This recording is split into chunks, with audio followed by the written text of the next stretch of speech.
Paris, do you have any comments? No, we do not.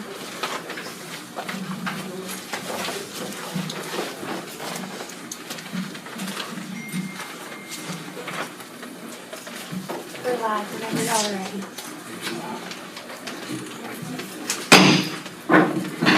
Good evening, ladies and gentlemen. Welcome to Natchez Parish School Board Committee meeting. It is June 1st, 2021. I want to encourage everyone who's going to speak on the agenda item to go in the back and fill out which agenda item you will be speaking on and pass it to the front so that I can recognize you. And you have 3 minutes, and we're going to enforce that because of the fact that we have people, and a lot of people who's going to be speaking. And we want you to speak, and also we want us to respect whoever is speaking. I want everyone to be able to hear and to comprehend what the individuals are saying. Speak directly into the mic and state your name and what area you're speaking from. Also, turn off all of your telephone devices that may interrupt the decorum of this meeting. I'm going to pray, and then I'm going to hand it over to Dr. Eagle. Gracious Father, we come before you right now. We ask that you would be in this meeting with us. Lord, let us hear with our feelings. And Lord, let our hearts see what the people are saying. Lord, bless us to be amicable in our discourse and our discussion. Lord, we thank you for allowing us to come out because, Lord, we understand that this is the day that you've made and we're going to rejoice and be exceedingly glad in it. So it is in your name, Jesus, that we pray. Amen and amen.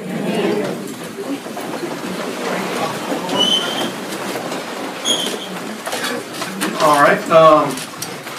My superintendent report, I will make it as quick as possible. I wanted to update the board and all of our staff that LDOE has officially approved our federal COVID, our ESSER funds that we had budgeted for the COVID compensation.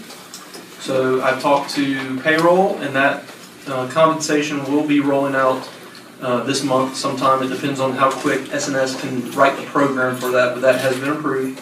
Also, yes ma'am, that will be a separate check. And it will happen sometime in the month of June.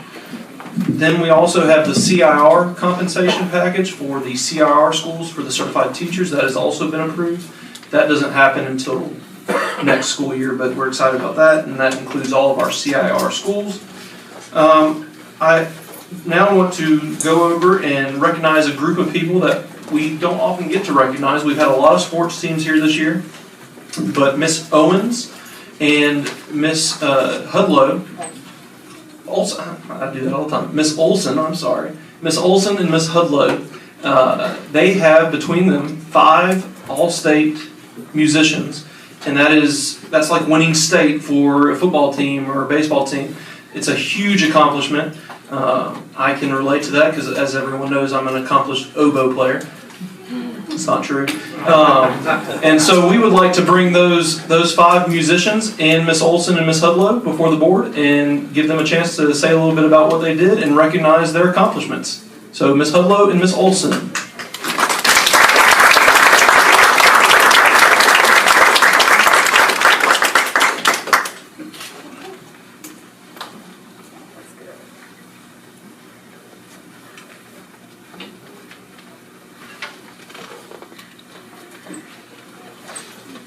Would y'all like to, Ms. Hudlow or Ms. Olson, would y'all like to say a brief word? I'd just like to. It's on internally for the broadcast. You'll just have to speak loudly. Okay, I just wanted to take a second and say that All-State orchestra, band. It's a very intense process with musicians from all over the state competing to be named to this ensemble. This year it was done a little differently for the band side. We had to do things virtually, but it was still very competitive. Again, students from all over the state, and our students were named in the top of all musicians in the state. So that's a huge accomplishment, and so we're very, very proud of what they've been able to achieve, especially in a year like this.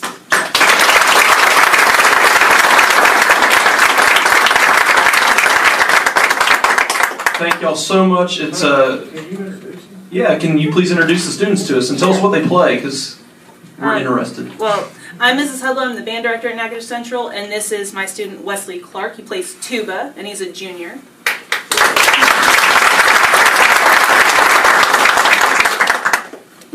Austin, say who you are, what you play. Hi, I'm Austin, and I play upright bass. I'm also a junior, and I got this junior ring.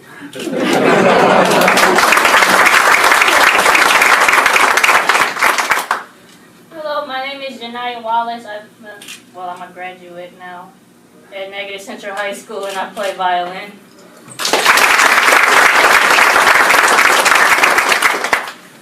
My name is Bethany Milner. I'm a junior and I play viola.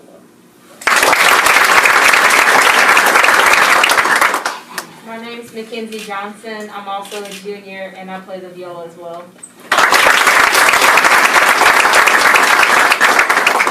There is a quick announcement about the orchestra. Orchestra entered in the virtual time to the National Festival, which is a worldwide performing arts festival, and Central High School received from the orchestra division outstanding first trophy, and they got second Carnegie Hall invitation without audition, and they got another gold plaque about the score between 9200. So that under the COVID this situation, as a teacher, I'm very, very proud of her. And she was a concert master. She will go to music education. She wanted to be music teacher. He's an upcoming senior. He wants to be music studying. So something looks like orchestra kind of motivated some in their lives what they want. I'm very proud of that.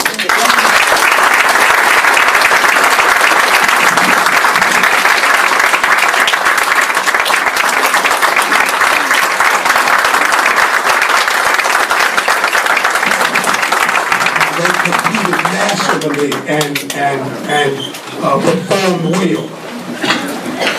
So thank y'all so much, Ms. Olson and Ms. Hudlow. They are two of our bright, shining stars in this district, and we are all about supporting the arts and giving them what they need to be successful, and the proof is right here. So thank y'all so much. Thank you for your support. All right, switching gears real quick, I do want to remind everyone in the viewing public and everyone here that there is an emergency broadband benefit that can be accessed through our website, and that is to anyone in the area who meets the criteria, and they can get up to $50 off their monthly broadband bill, which obviously we know is very essential for remote learning and just learning in general. The next item is Miss Strahan here. I don't see her right now. Oh, okay, Miss Laura Mae Strahan, we'd like to recognize her because she was the 2021 Champion of Service through the 4-H Club. She raised over $60,000 and has been a stalwart supporter and member of the 4-H Club, and has kept that club going in Marthaville and really made it a pillar of that school. And so we want to recognize her for her service, and that the 4-H Club has recognized her as well. So Miss Laura Mae Strahan.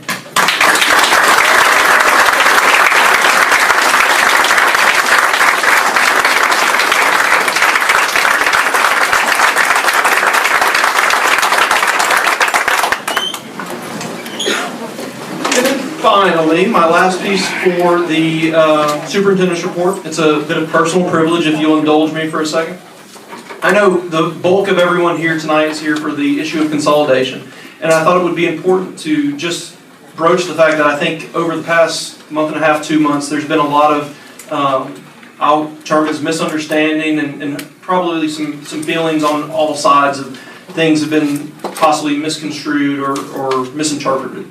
And I want everyone to know from my office and from the district level that we believe that the folks in Provençal are good people, passionate people. The folks in Marthaville are good people, passionate people. The folks in Clucheville are good people, passionate people. And that's all anyone is here about, is to do what's best for their school. I would also take this moment to say that I have never been prouder of this board and how they've wrestled with and are still, I believe, wrestling with their decision. And I think that everyone here is just trying to do what they feel is best for students. And oftentimes we disagree on what that is, but that's why we have this great forum that we can decide that. So I wanted to take the moment to just tell you that I think that about everyone here. And I think whatever decision is made, I think that is part of the process, and the process will have worked because of that. So thank you, and that's my superintendent report. All right. New business.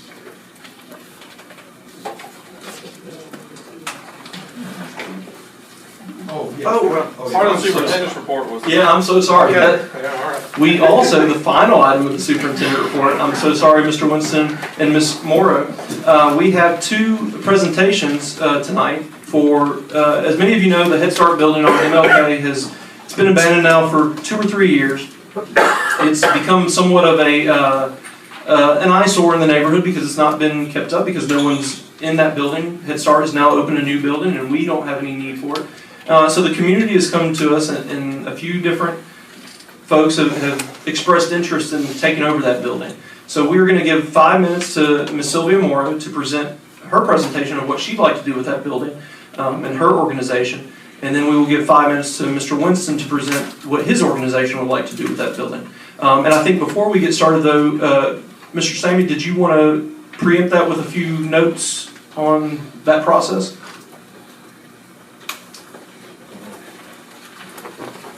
Thank you, Dr. Eloy and board members. Yes, just in general, we have, as you know, successfully moved forward with the process of donating the Clucheville school building. As a matter of fact, I'm meeting with the district attorney and one of the assistant DAs tomorrow to follow up on some details in which we're trying to massage some of the goals that both sides have to make sure that we're all singing off the same sheet of music, so to speak, with regard to that project. In turn, we will do a similar process, similar document with regard to the transfer and donation of the Head Start building to whomever the board designates as the party moving forward with that. And I will be happy to work with them at the board's direction on making sure that we likewise have a similar cooperative endeavor agreement as well as the associated donation agreements. I will tell you that, again, consistent with what our goals are with regard to the Clucheville property, it's not just a matter of donating this property and ignoring it. Our goals are to hopefully find whoever the recipient is, if you will, that they will incorporate whatever they are able to contribute toward the benefit of our school children. So I would urge you to consider that factor as an important factor in regards to whatever these proposals ultimately are. Thank you. Any questions? Thank you. So again, just to reiterate that the proposition that both folks are bringing forward to us is about who brings the most value to our students continuing forward, whether that be proposal A or proposal B. So Ms. Morrow, I think you're proposal A. Great. Could you state your name for the record? I'd like to say, first of all, good afternoon to the superintendent, members of the board. This is nothing new for me. I've been coming down year after year, ever since Mr. Gerald Duke was here, in reference to the old preschool building, because it was an eyesore, and I was on the city council, so I was trying to get it cleaned up around the premises, which I was not successful. Like you said, it was ownership that we first had problems with, because nobody seemed to know at first. They thought the Bessie board on it, they thought the school board on it, so we got stuff there. But however, I never gave up. I came back when Mr. Skinner was here on some occasion, making a request in case if they vacate the building, that we would be able to receive it through the Natchitoches Black Heritage Committee. I started meeting first of all with the business affairs. I went to all of them. I think I've been through 5 of them. Then I sent a letter to the school board, which is in your folder, if you would be kind enough to look in your folder. I sent a letter to the school board asking and making a request, and I did list the programs. You gave me 5 minutes. I'm going to try to run through this as quickly as I can. One thing I'd like to see housed in the Old Preschool Center would be the family outreach program that we have in process. It's located on Texas Street.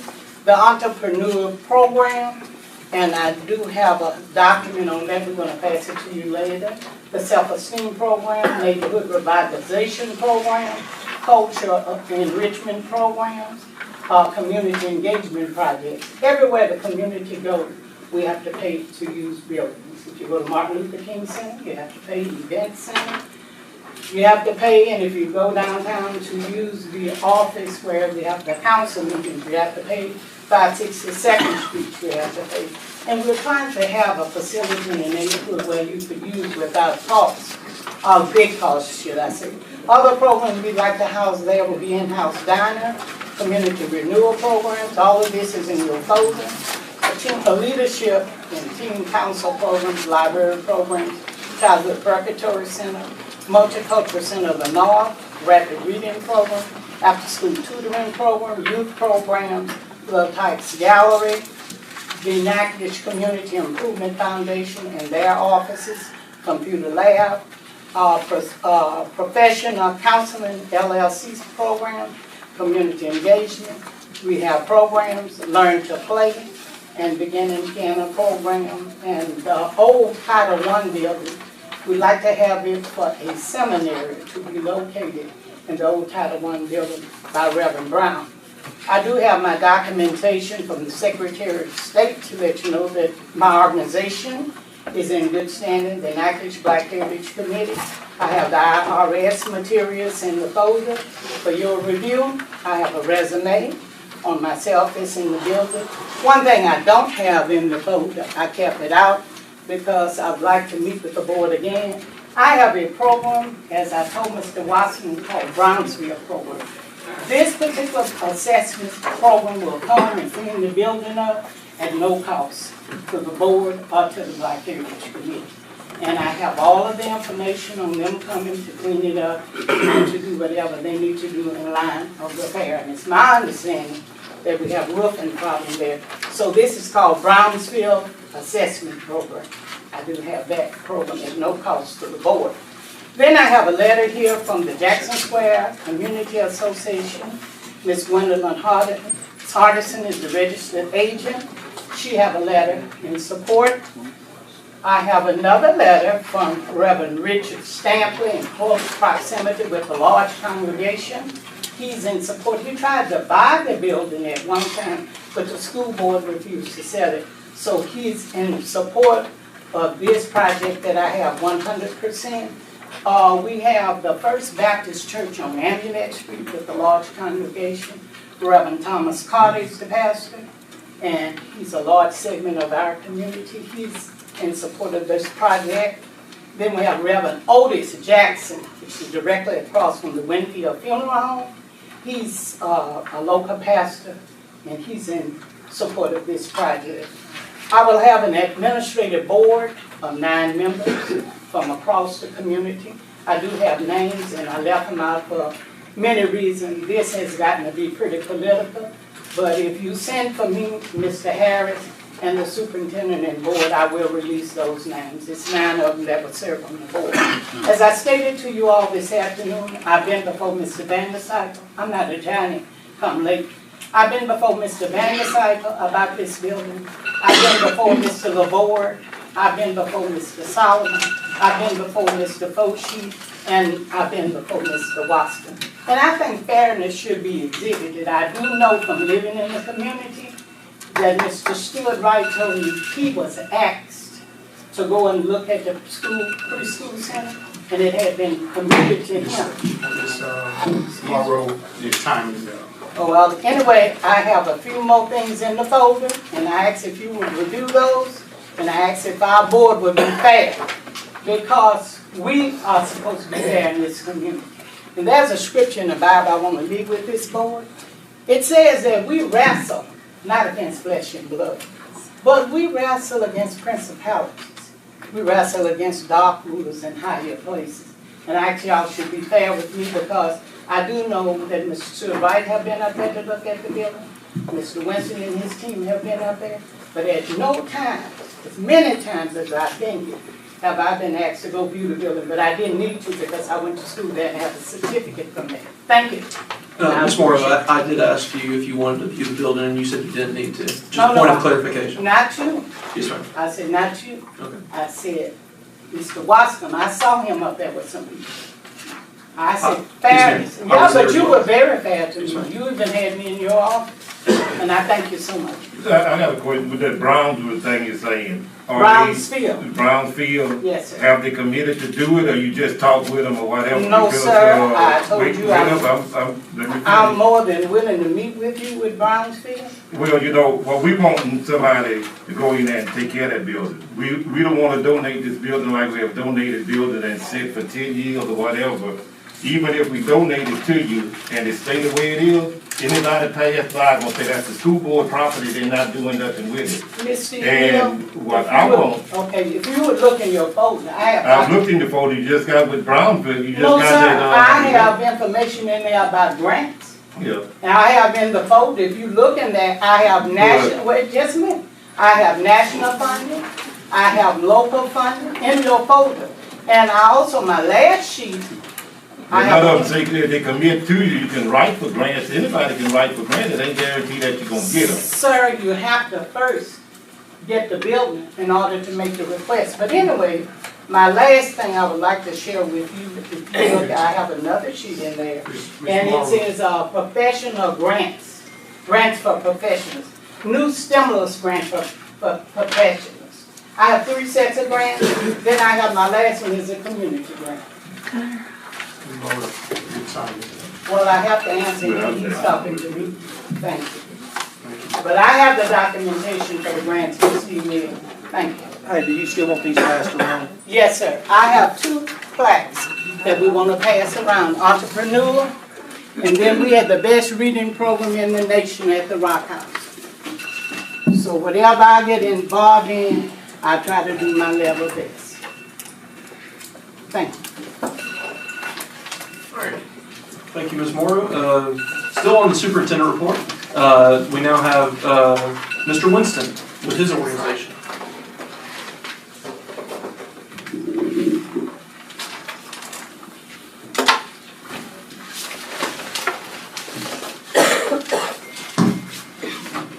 Good afternoon, board. Thank you for allowing me to come before you this afternoon, this evening.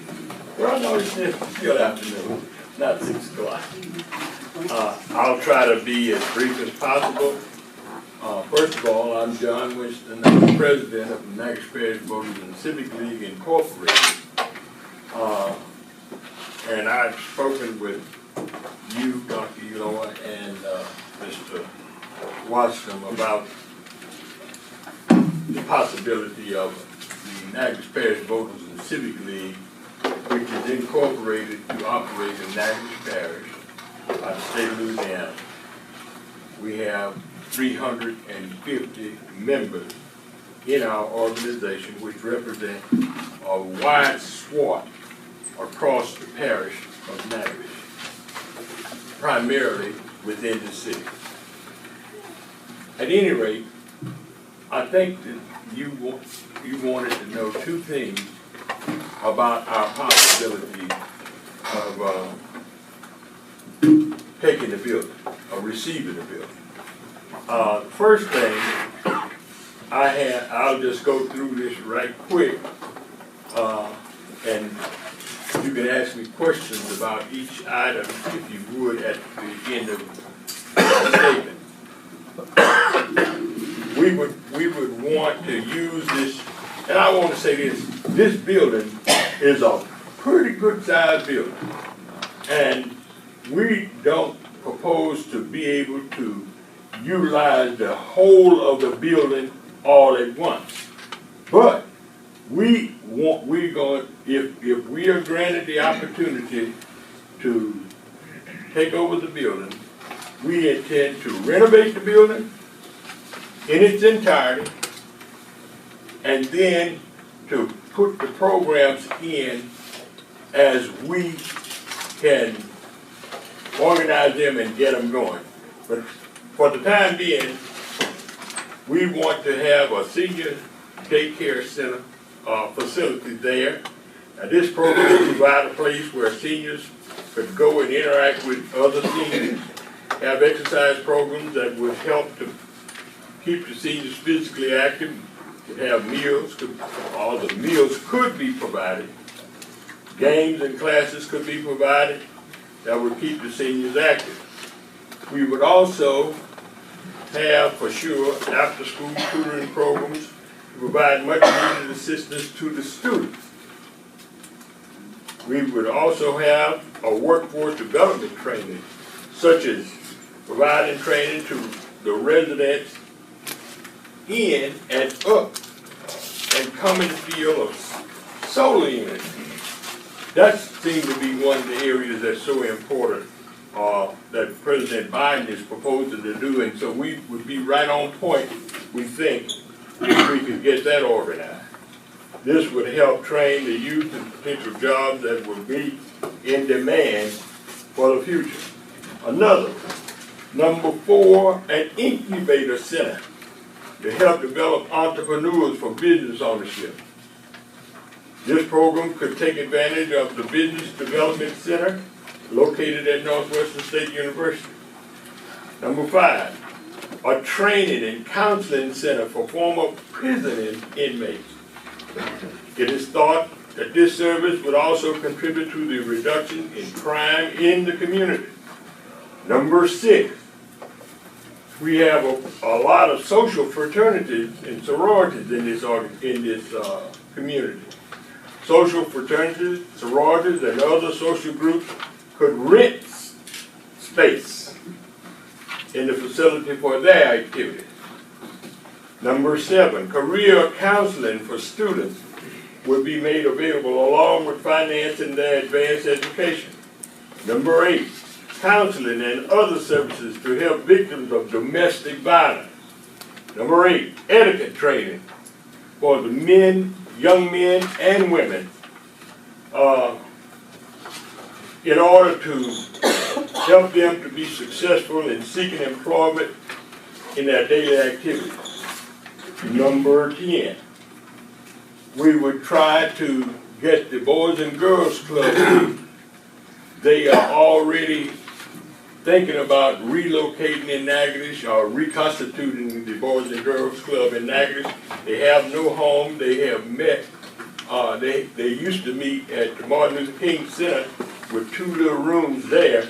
A lot of times they would be competing with other activities at the center. They could have their own space there, Boys and Girls Club. Then the recreational activities such as basketball, volleyball, aerobics, dance, and other community activities. Community meetings. We would also have a space for community meetings there.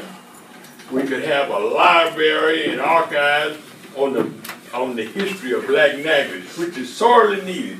A lot of rich history is in Natchitoches that is really just hanging on by a thread, and after a few more people die, then it's going to be gone forever. Mr. Winston, if you would kind of wrap it up. Because yes, sir. Yes, sir.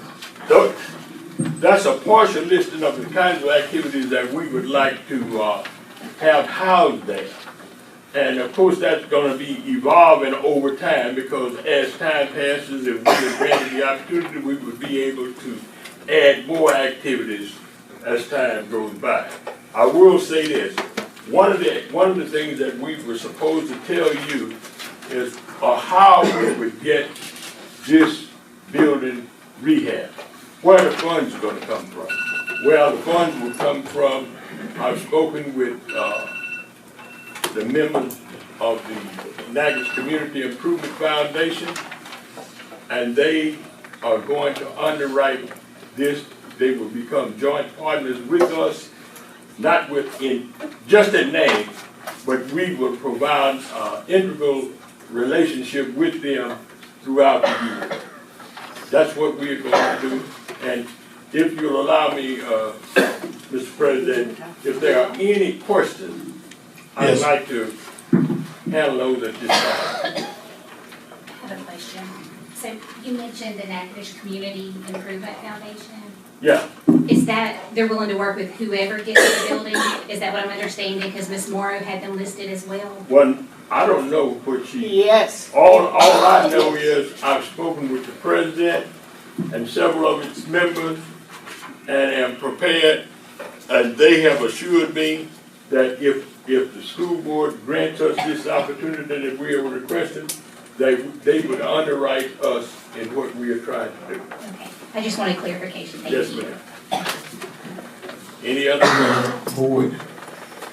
Any other proposed grants, that will assist? Presently, no. But because the Natchitoches Community Improvement Foundation is a 501, the Natchitoches Parish Voters and Civic League Foundation is a 501c3, bona fide by the state of Louisiana, then we are at liberty to go and seek grants. That's a long process, and you can't put the cart ahead of the horse. But we would obviously do that since we are a nonprofit organization. So the Voters Civic League is a 501c3. Sir? So the Voters in Civic League is a 501c3 entity. Yes. Bona by the state of Louisiana. Ms. Morrow, the organization that you are Mr. Harris, I put a folder up there for you. I don't have it, Ms. Morrow. Well, anyway, I can tell you the status of the Black Heritage Committee, sir. We are registered by the state of Louisiana as nonprofit, and also we're registered with the IRS. Yes, ma'am. And we're in the process of becoming 501c status. And I want to answer Mrs. Well, I'm going to let you answer Okay. that, but I know the difference between a nonprofit organization and a 501c3 organization. I was just trying to Mr. get some. Harris, you wouldn't even meet with me. So I don't see why you asking questions down here in front of all of these people. Okay. I've made an attempt to meet with you twice. Okay. And you was not fair. Okay. And I think you need to be fair and professional.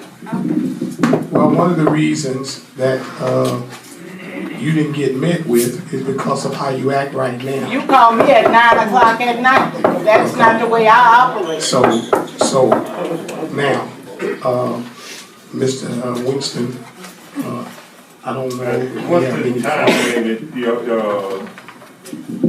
trying to, if we give it to you, any one of the organizations, what would you, if we give it to you, what's the time limit to start renovating on this building? Because, well, I can't give you an exact time, but I can tell you that I'm already looking at trying to put together what it's going to cost overall, so I can submit it to the Natchitoches Community Improvement Foundation, since they've agreed to underwrite the project. and So, I got here. let me finish.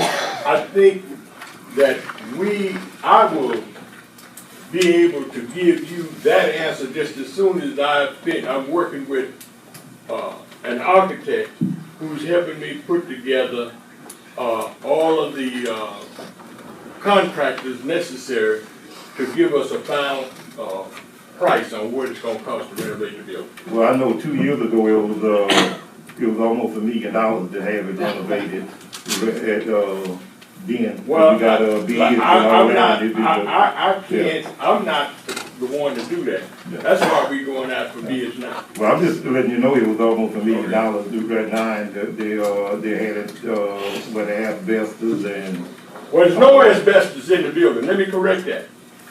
No asbestos in the building. The asbestos is around the old Title I building, and I'm glad you mentioned that because I wanted to. I did mention it to Mr. Eloy, Dr. Eloy, that's one of the things that we would request, and I think that they've gotten some preliminary quote, that they would remove that asbestos, because we want to tear the building down.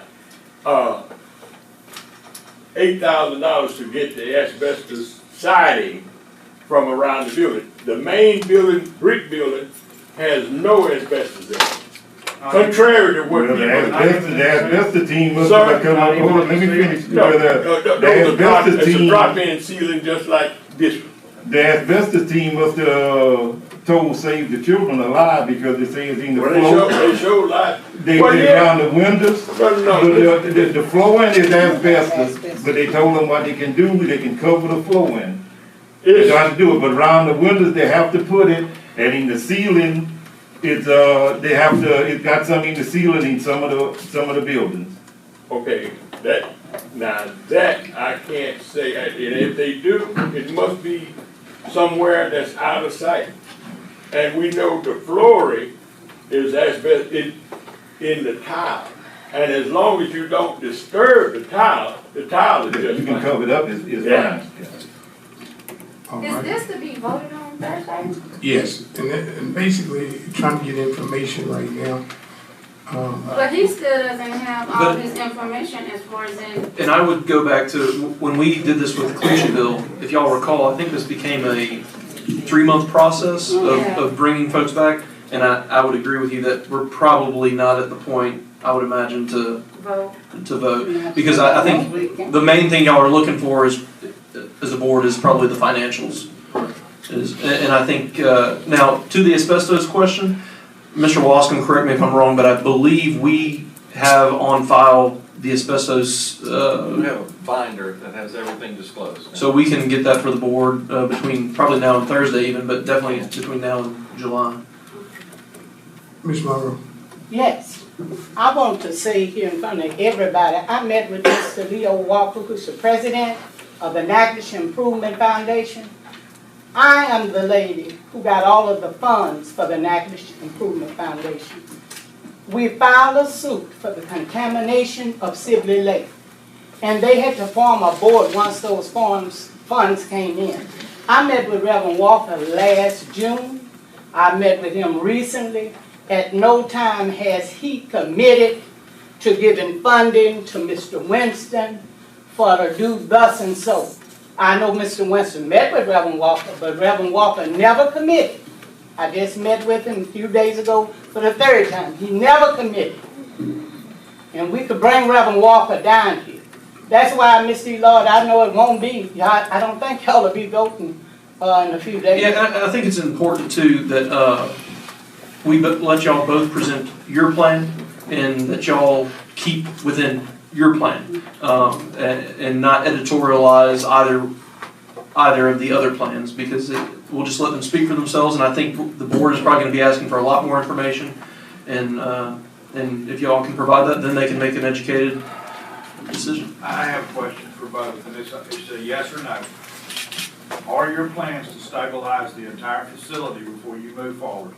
Yes, sir. Okay. And mine would be yes, and I do have this sheet As opposed to piecemeal. and I have the sheet for Mr. Matuire that he needs for the. And let me say this, Dr. Elo and the board. It is not the taxpayers' vote specifically to get into an argument about the building at all. We see this as a great opportunity to do something for the community that has never been done before. And it could be a tremendous benefit to the whole of Natchitoches. And that's the only reason that we are coming before you all this afternoon, is to try to say this is what the possibilities are, and they are enormous if given an opportunity to go forward. Yes, sir. Thank you, Mr. Winston. Thank you, Mr. Winston, and thank you, Ms. Morrow. That concludes my superintendent's report. Thank you so much. All right. Any other old business? New business? Public comment on approved resolution levying millage tax year 2020.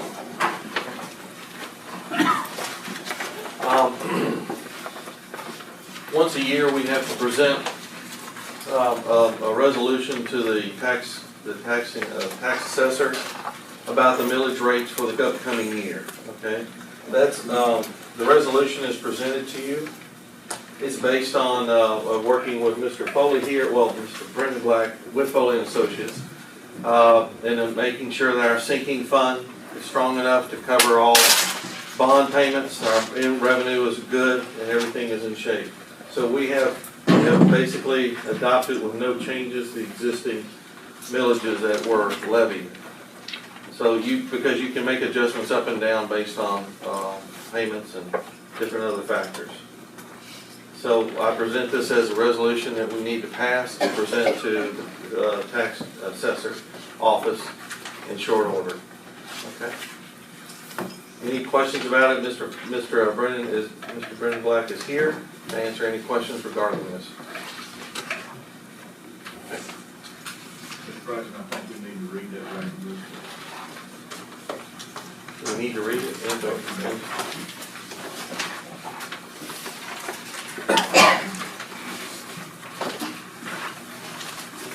I'll be glad to do that if you like. Okay.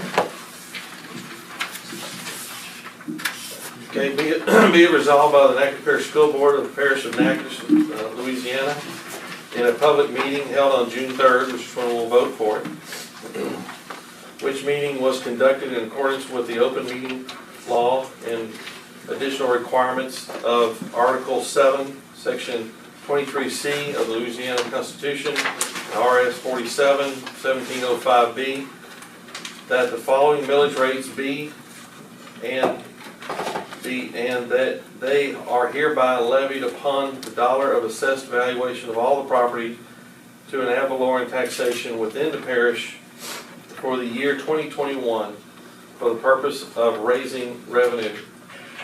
And there's multiple ones here. Constitutional parish-wide tax of 4.65, special parish-wide tax of 7 mills, consolidated school district number 7 of 12 mills, consolidated district 8 BRE of 7 mills, consolidated district 8 special 7 mills, school district 9 BRE 7 mills. Actually, we need to eliminate that one. That is a mistake. So we will adjust this. That line needs to be removed because there is no current millage in place for district. You can go and read the This rest. has to be ready for. Okay. Okay. What are you saying?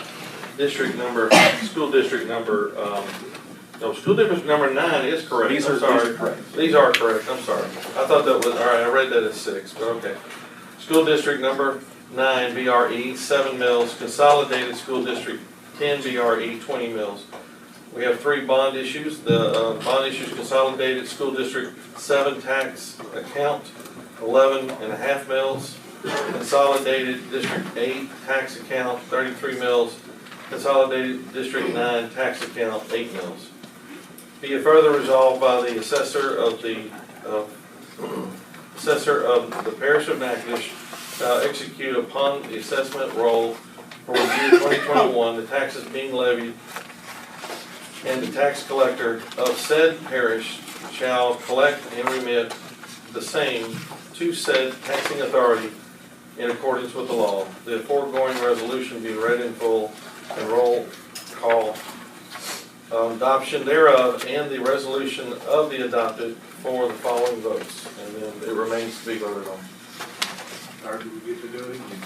And we'll get to do it again on Thursday? Okay. Hey, Mr. Ross, can I have just a basic question? Yes. School District 10 BRE at 20 mills, has it always been at 20 mills, or how long have they? For the last, it was once at 27, I think, or the vote went through at 27. For the last 20 years, it has been at 20 mills. Okay. But all of the millages and bonds will stay the same. Yes, these are basically what we rolled forward. Remember last year, we rolled forward the millage after the parish-wide assessment.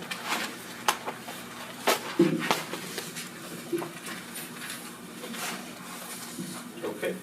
All right, you all have looked at the consent agenda. Any questions or comments on that?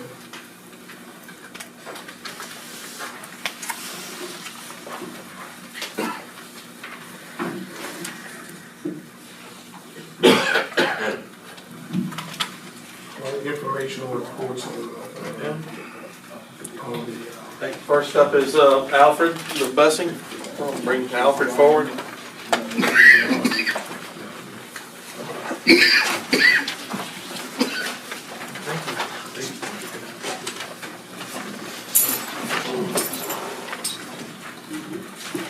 Hello, how's everybody doing today? We don't have any old news right now. Like I said, we're focusing on the last couple of days of school. Ready for summer school. We should have routing done in the next maybe couple of days for summer school. Parents could call into the office if they don't receive a call from us, letting them know what stops their students should be at. Other than that, we are launching a huge training program this summer for anyone in the parish that's 21 and older that wants to become CDL drivers. It's completely free. We're paying for the training, and we're also paying for them to receive their license. And that's to become drivers for the upcoming school year. Teachers, coaches, citizens, who's ever willing to help us out and and become a driver. And we look forward to all the candidates. That's really all we have. Any questions? Thank you, Mr. Mayor. Thank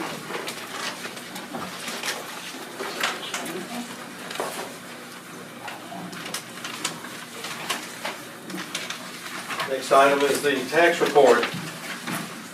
I've got really good news. Once again, keep it kind of simple. If we would, here, distribution fiscal year. If you'll go to the, let's see, it's printed on both sides. The second page, the one that says Natchitoches Parish School Board fiscal year sales distribution. Once again, distribution is that which actually makes it to us. It's not based on collections because the percentage is taken out when it arrives there. And if you look at the last month of April, collections were up 28%. Now I can already tell you from the collection we received on Friday for the month of May, it is similar. That is good news. It is similar.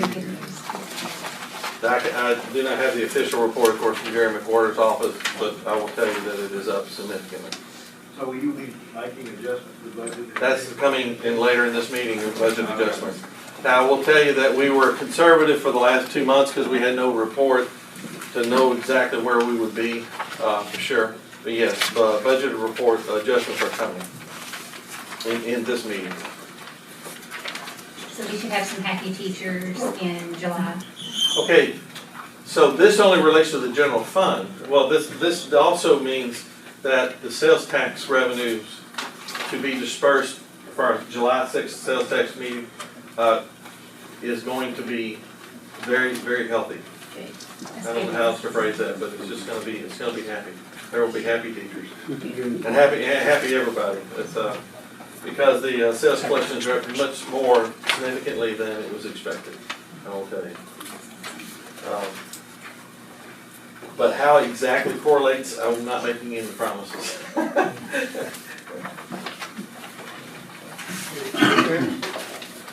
Okay, the next item is this item here with the yellow lines. I will tell you that if you look at the third column is actually where the actual year-to-date is. You will notice that our revenues are at $44,125,000. Our expenses are $38,958,000. There's a $5 million difference. We still have more collections there coming in, as well as we still have payrolls for June, July, and August to pay. Even with that, we should. It is projected at this time that we will be in the black. How exactly? I will report at the next board meeting, probably very closely to the actual number, but we will definitely be strongly in the black for the year of 2021, ending June of 2021. I can only just speculate, and I don't want to make promises as where we're at for the general fund. but it is looking favorable. I will say as well that finally in the next category, child nutrition, I'll give Ms. Shauna Hicks a moment here in a little bit, but child nutrition is finally in the black. Steal your thunder again this time. Again, I want to be on the agenda. We, for the first time in the year, are now in the positive $105,000. If you take the top line of $2.674 million, subtract $2.536 million, and then subtract the $33,100 in the encumbrances, you get in the black of $105,000. Okay, now they are supplying food for summer school, but that is coming, most of that, all expenses, almost all coming out of our ESSER 3 or ESSER 2 funds. Anyhow, one of the stimulus packages from the federal government will be paying for summer school. So on the second page, Title I is slightly below. They're a little bit in the red, but once again, a lot of the money from the CARES Act that was not spent in last year crossed over and was spent in this year. And this is what's caused some of this, okay? So this is actually what could be expected, that our expenses were going to be slightly more than last year. But if you will look in the column to the left of it, the second column, you will see we were significantly over in our collections and revenue the previous year, and that was because of all the extra money coming in through the CARES Act. But we didn't spend a lot of it until this year. Okay. So I'm very happy with the finances at this point in time. Are there any other questions? I know that's a significant part of y'all's job is to watch finances, but it all looks good at this point.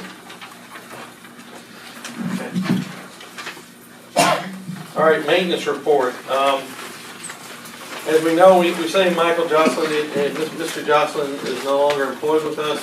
Mr. Fred Jackson is currently taking over. I will say that we have hired Michael Jocelyn's replacement. He will be here at the next board meeting to introduce himself. Okay. Anyhow, is Mr. Jackson here? You want to come on up and just mention anything? You had a general list there.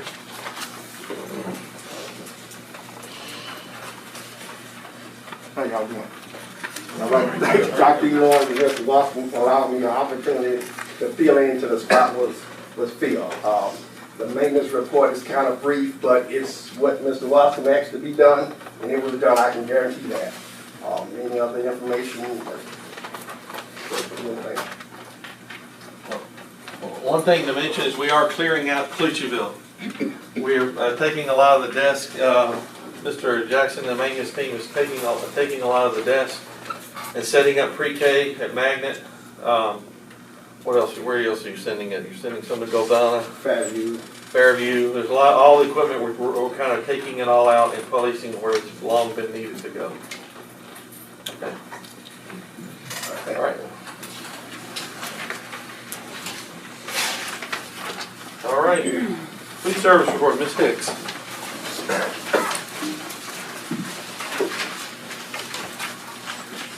I am going to request a new spot on the agenda because he had often I was really happy to tell you that we have finally moved into the black this month. I'm really, really proud to report that. We have preparations underway to serve the students at all 3 summer school sites. That's set and ready. The staffing is taken care of. And I also wanted to mention that we are still expecting some reimbursements from FEMA and the USDA, so I'm hoping I would love for that to come before July 1, and that would make our bottom line a lot healthier, but who knows, you know, those things take time. But yes, overall, we have a good report this month. Y'all have any questions? A comment for you. So every month you've stood up here and looked pretty sad, so we're very happy that you're ending in the black. But just a basic question. So if we do receive the reimbursements after July, it's applied to the next budget, you can't? I believe that's what I understand. The next year? You Go can't? in. No, Okay. we can't retroactively tack it onto this year. Okay. I wish we could, but no. Thank you. Thank you. Just briefly, follow up, FEMA is, you remember the 96,000 that we lost during Hurricane Laura? They do have that on the list to pay us, and I know I promised this months ago. It's FEMA, they're taking it at their own time. So that's still, in addition to the money she'll be receiving from the U.S. Department of Agriculture. USDA. Right? USDA. That it should be a significant return. But I'm not convinced it's going to happen this year. It'll probably show up next year. Ms. Page? In spite of all this happened, we've almost made it, and I think we did all right. We did all right. You all have the report in front of you. I don't like to prolong it, like my brother here. It's right here. If you have a question, please ask. If you have a comment, please say it.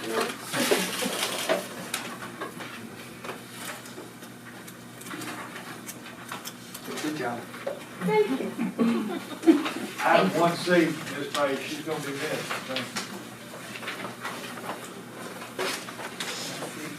Yes. Ms. Georgia? Yes.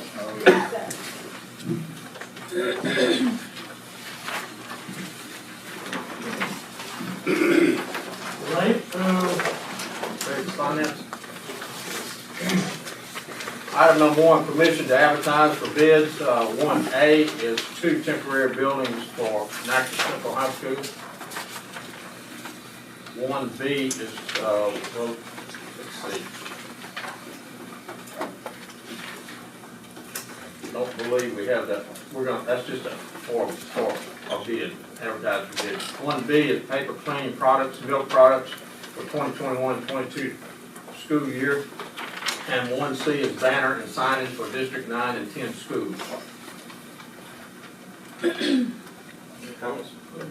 Oh, I just wanted to mention real quick that the 2 temporary buildings for Niagara Central, those are going to come completely out of federal funds with the ESSER 2-3 packages. That will not be general fund. And the sign and banner and the banner and signage fund is already allocated as part of Bond 9, District 9's bond money, as far as the city schools. But I do plan on working on some of the other district schools as money allows in their BREs.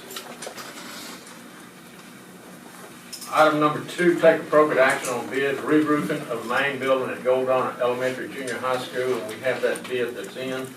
And that is the low bidder on it. The bid we recommend, I think, is Southern Roofing and Vinyl Siding. Yes, it was significantly cheap. Yes, significantly cheap. Sure. So, completion date 60. You're going to hold any poison pill in that for not making that time? I think it's difficult right now because Southern Roofing does have most of their stuff in stock in Monroe, but on most of these vendors, COVID has broken the supply chain to such an extent, it's very hard to really, like right now with all the rain, it's really been difficult for the people at Natchez Central to, even just weather issues, but the supply chain, they're bidding on what they best can do. But it would be nice to have it completed. That is no doubt. Or traffic and Okay. I agree with you. Item 2B, renovations of restrooms and draining at M.R. Weaver and East Natchez Elementary.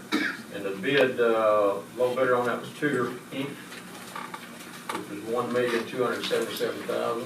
Yes, we made a slight adjustment in their bid to kind of take a few things off just so we could keep it at our target. Once again, price of product has increased. Not only that, are they having trouble getting toilets and partitions and stuff, but they're also having trouble, maintaining the price. So the bid is, we removed it because the bid came in a little higher than expected, but we made some adjustments and this will work.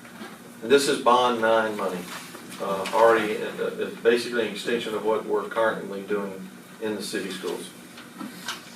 Item 2C is window roofing and air conditioner repairs at Marshallville Elementary Junior High. And the low bidder on that also was Tudor Inc., okay, which was sizable difference from, there were only 2 bidders. $1,037,000. $1,037,000. This will actually start as soon as we get through here. The tutor can, sound like they can get on this pretty fast. This is, most of this repairs will be made to the elementary building as you drive on campus, the building on the right, immediately to the right. All the windows and door and roof and all the windows and doors will be replaced and repaired. The AC will be repaired. What's called the new gym, a lot of updates and safety issues will be finally fixed after years of needing them to have done. All this is covered here. We actually have a phase 2 coming as well, but it'll be after this is done. You'll probably see that show up in about 8 months or so.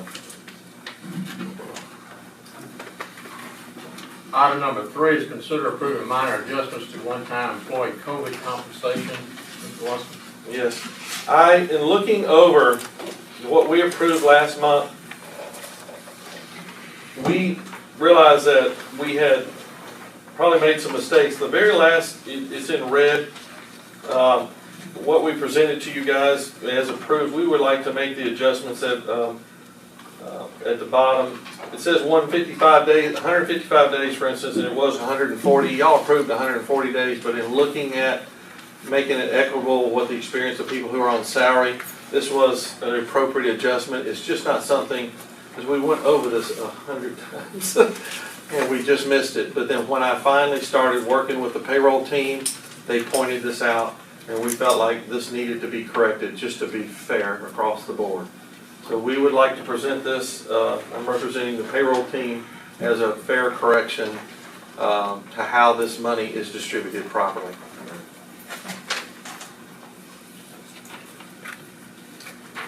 Item number 4, consider adopting amendments to the general fund budget as presented by you. Now this right here is based on what Mr. Benefield brought up earlier. Obviously we've had some increase in revenues with sales taxes and the impact therein. So all of these, this is a brief report, the actual printout, as y'all might know, is this thick. And, but these are the suggestions, suggested adoptions that, adjustments to the budget we would like to make. This will probably be our last of this. But it definitely, in many cases, exceeded a 5% change, which is why I'm required to report that to y'all. And that will be voted on Thursday. Be voted on Thursday, yes, sir. Item number 5, consider approving a resolution for Louisiana Economic Development request for a tax exemption for Weyerhaeuser. Weyerhaeuser is here with the Chamber of Commerce representative. I'd like to ask them to come forward and speak to this issue. And excuse us, the name Weyerhaeuser is not correctly spelled on this paper, but we will adjust that. Good evening, everyone. Mike Ferdinand, Natchitoches Economic Development Alliance, Natchitoches Community Alliance. Thank you for the opportunity to present. I also ask that Mr. Gandy and Ms. Proctor come up. As you recall, this project will extend the life of the Weyerhaeuser facility. This is, of course, critical to our community. It's got direct new investment into the community. It creates new jobs, but you don't want to hear that from me. Quite frankly, you want to hear it from the company. So, Ms. Proctor? So just a little bit of a description of the project. So would be in the process of building 2 new presses. Along with that would be our control upgrades of those presses. The project values at $16.1 million. The total new jobs that we estimate are 20 new jobs with an annual payroll of $1.1 million. On the construction alone, we anticipate 22 jobs with a payroll of $1.4 million. The projected sales tax revenue on this project is estimated to be $609,000. So any specific questions or?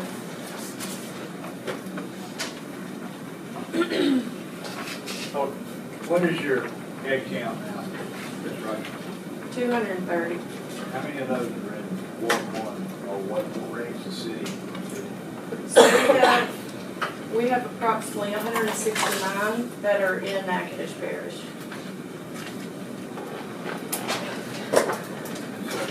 With that, what is the, or how how were y'all affected by the steel pricing? Have you already placed your order, or you're having to make some adjustments? No, Justin, we've already placed the order on the fabrication. And so I asked Mr. Jason when he came last, what is the time length between the start and finish of the project?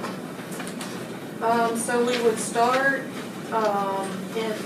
the end of this year for one of the presses. We would have an additional press in 2022. And then the controls upgrade on press two will also be in 2022. Oh, really? Yeah. So, Mr. Phillip, are you going to bolster the safety department to make sure, is that going to be one of the jobs? Yes, safety will be the top priority at all times to that. Who's Trust Joyce? Yeah, used to be truck. Used to be. Oh. It's now Trust Joyce, the warehouse is in the truck.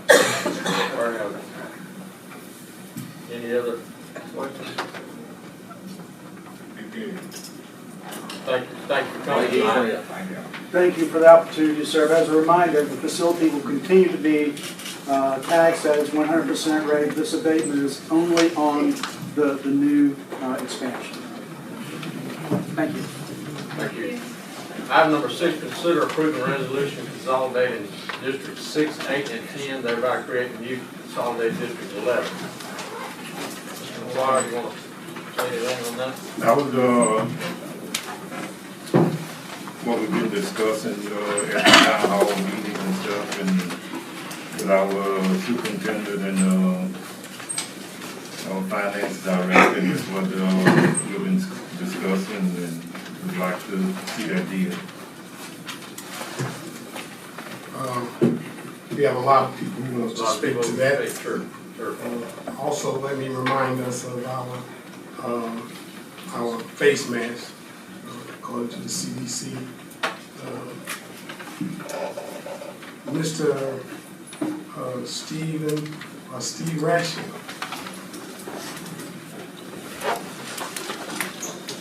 If you state your name and where you're speaking from as far as district.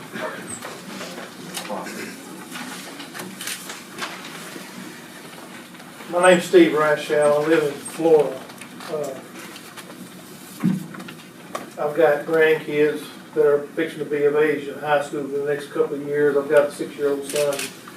So we'll be directly affected by the school. First of all, I want to say thank you guys for trying to get us a school out. I may not be on the topic that y'all want us on or saying exactly what we're talking about, but this is coming from me. I want to appreciate you guys for trying to get us something. Back when I was in high school, every community had a school. Promisal, Roebling, Marthaville, Clucherville, and all of them. We had good, healthy communities. We had good, healthy competition between communities. And unfortunately, we lost that. And this is pretty much, to me, kind of getting back to that just a little bit, maybe. You know, there's a school in Lakeview for the people across the river. There's Natchez Central here in Natchez, St. Mary's, and then that's about it.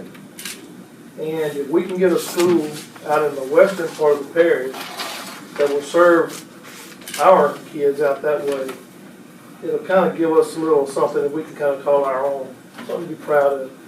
You know, this is not a Clucherville school. This is not a Provençal school. Cypress, Flora, Marthaville, Roebling. It's not a turf war the way I see it. I could care less where the school's at out that way, as long as we all have access to that school. It shouldn't be, in my opinion, and I've got great friends in all these communities. I think a lot of the people in all these communities we're talking about. But I don't think we should look at it like a turf war, so to speak. We should try to do what's best for our kids. We should do something, you know, no matter if we don't come together, lock arms and come together, then our kids are going to go to Natchez Central. That's all there is to it. If we can't come together and go to school. So we need to get on the same page. We need to work together. We need to realize that this is for our kids, and we need to come together and pick out a location or whatever we need to do and get a school for our part of the parish. I'm very excited about having an opportunity to have a rural school. I'm nothing against any other school, the Natchez Central, anything like that, but it just tickles me that we can have something to call our own out there and be proud of out there.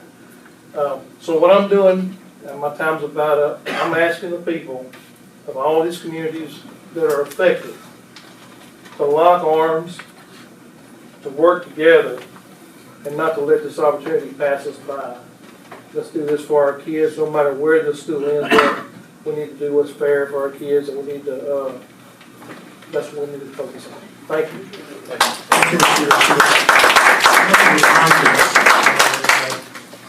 Like Mr. Rachel said, this is actually not about the school, but it's kind of hard for me to tell you that and you not speak on the fact, but it's about the consolidation of 6, 8, and 10, or 6 and 8, whichever one. But I just want to remind us of that. Thank you all for being conscious and mindful of the time as well. Thank you so much. Mr. Philip Strahan.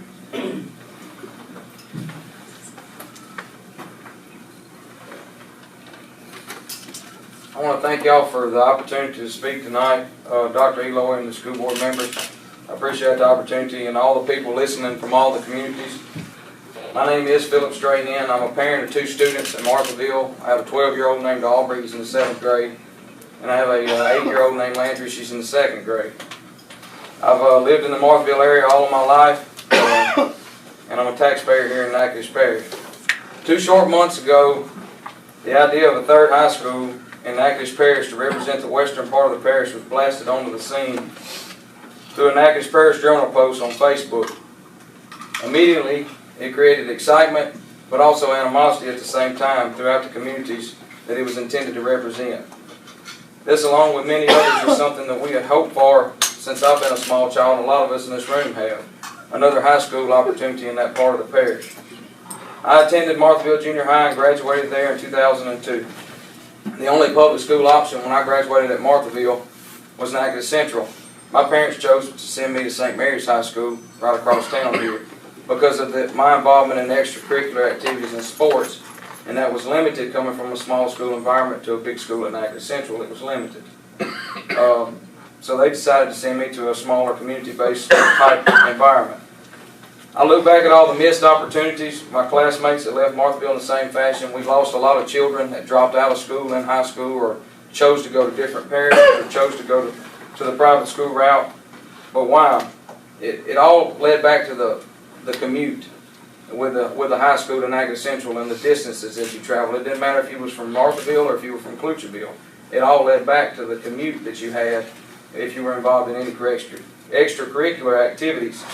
And now y'all have the idea that y'all put forth and proposed about consolidating the 3 tax districts of 6, 8, and 10 into a District 11. Well, this area is as big as District 7 and 9 combined. I feel like, along with a lot of the people in my community, I feel like this is a great idea. I feel like it's an opportunity that we need, but I feel like this whole idea within 2 months has been somewhat rushed, and I feel like that there's a lot more that needs to be planned out and decided upon before this decision is made. I do agree that 6 and 8 need to consolidate because of the help that Provençal needs on. They absorb the Clutcherville school children, and then later on down the road we revisit this if that opportunity presents itself. But I do appreciate that consideration. But I want to understand to the board and to everyone listening that this decision Thursday night affects not only us today, but it affects generations to come. It affects my children and my grandchildren and everyone else in this room. But I want to thank y'all for the opportunity to speak tonight, and I bid you farewell. Thank you.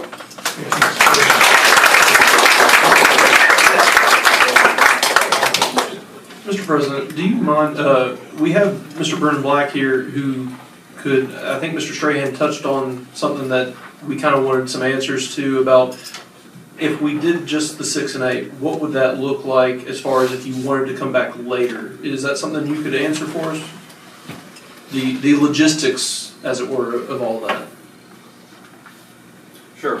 Good evening, Brendan Black with Foley Udall Bond Council. You can enlarge a school district by resolution. And just to clarify something for everyone here, the consolidation of 6, 8, and 10, or just 6 and 8, does not eliminate the underlying districts.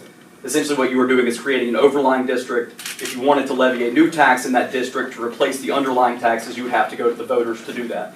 So I think the intent here is to better align the taxpayers' revenues with the expenditures and where kids are going to school. But it is just by resolution. That's all that has to be done. Of course, if you create a consolidated district comprised of 6 and 8, have a vote to levy a tax in that district, you could not then tax the District 10 people until they voted to be part of that same taxing district. So just so I understand, if you did 6 and 8, you would then have to vote of the people to bring 10 in? No, you enlarge them without a vote. In order to subject them to the existing taxation, they would have to vote.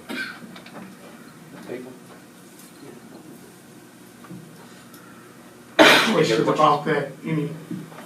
That was a vote of the people that would want to be absorbed into that district? Not to be absorbed into it, but to be subject to an existing tax. I understand it. I got you. Any other questions? There is a question. There was some mention by Mr. Wascom about timing and the sunset of these villages. And could you touch on that? Sure. So District 8 and District 10 both have millages expiring this year. Y'all have levied those millages tonight. That's the last time they are currently authorized to be levied. In order to get them on the 22 tax roll, you would need to have a November election. To do that, you would need to start the process in July. To announce, go to the Bond Commission, Secretary of State, all of those steps that have to be accomplished. So basically, you all have to decide if you are including 8 and 10 or just one or the other. Because at the end of the day, next month, you need to start the process to begin renewing those millages. So any delay in that decision will substantially impact your revenues.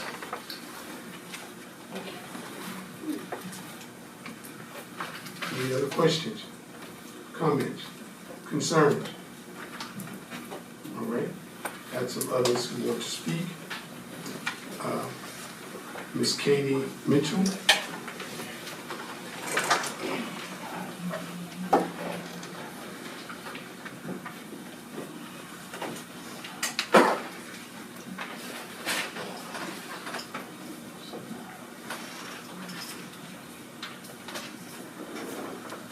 Hi. Hello. Thank you for allowing me to address the board. I'm a parent in Marthaville School District. And last week I would have stood here and given a very different speech in opposition of consolidation. I still don't like the idea of including District 10 in consolidation. My main reason being the location of the proposed high school. Been tied to this since y'all presented it. I feel Waterwell Road was presented to us as the only location that was ever feasible. I don't think it's centrally located. Children from all over the 3 districts still have unjustifiably long bus rides. I don't like the idea of any of those kids getting on or off the interstate at the Natchitoches exit.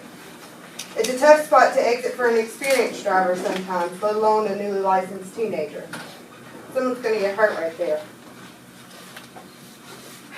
I don't like any location in Natchitoches city limits. We don't live there. We don't build our homes there, and it's not our community in the western part of the parish. Our communities in Clutchville, Kisatchie, Provençal, Renovating, and Marthaville consist largely of rural blue-collar families. They're farmers, loggers, oil field hands, truck drivers, and sawmill workers. I wanted their hard-earned dollars to fairly represent a location for all of their children. I think maybe Highway 117 is a good option. Mr. Wascom doesn't feel that he can get adequate utilities in that area, but I hope someone looks into that because I think it's a good idea. And if we slow this process down, maybe we could know. And that's pretty much all of the way that I felt until last Friday. I met with Mr. Wascom, and we talked for a while in his office. He informed me if 6 and 8 were consolidated, with 10 being left out, that there's another avenue that he could take to form another high school. Mr. Wascom informed me the valuable property tax land in District 10 is in Renovating. He suggested redrawing boundary lines to include a pipeline and gas site that's located near Central Loop. Pull, where his hand hit that map, would pull in Roebling, Shamrock, Spanish Lake, and Coldwater into Provençal's district. And this Broadway, roughly, estimated that would pull $30 million in property tax funds from Marthaville to Provençal. Mr. Rossman told me if Marthaville didn't want to join consolidation, all that had to be done was to move those lines. He has the money for his high school, and Marthaville can be the broke district. If that's your plan, shame on you for even considering it. But do what's best, please, consolidate or not. So no harm comes to our little school, and no Roebling children are bused 25 minutes away from home when Marthaville School is 5 minutes away. But know this, those dollars weren't yours to consider taking. They weren't the board's. They're y'all's to manage in the best interest of the children of men who have earned them through sweating, being sunburned, missing dinner, coming home filthy. Men who don't sit in air-conditioned meeting rooms or attend Grand Bayou retreats. They eat sandwiches from a lunchbox and work hard to put food on the table for their family, and after 40 years, all anyone wants is a shorter bus ride for their kids. They had extra time to finish. They sure did. They had extra time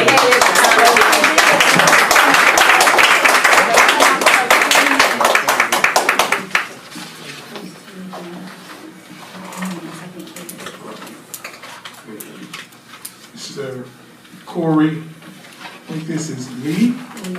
Liam. Hello, thank you, Dr. Eloy and board members for having us here this evening. My daughter is a second grader going into third grade after today from Provençal School. My family and I are very much in favor of the consolidation of all three of the districts because honestly to me it makes the best business sense. I know a lot of people in here, there are a lot of emotions tied to this. And I understand why. We're talking about our children. And we're talking about the education and rural communities and rural schools. I graduated from Florine High School in 1996. I can talk to you about rural communities. I can take you to where I was born and raised. It was more rural than most places in Natchitoches Parish. So I understand a lot of the emotion that is tied to this. But you as board members, and I said this at the Provençal public meeting, you have been elected truly to make the absolute best business decisions that you can for this entire parish. Not just for one area, but for the entire parish. For the education of our children, for the future education of our children, no matter if it's North Natchitoches, in the city limits, or West Natchitoches. It does not matter. And I know that each and every one of you have a very difficult task before you. And I'm praying for you, because I know it is difficult.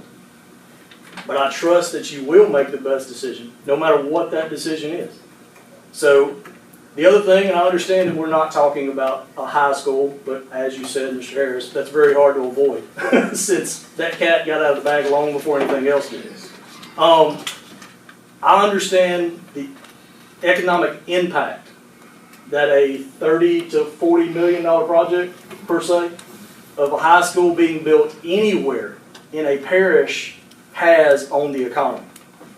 A $30 to $40 million building project has a huge economic impact on that parish.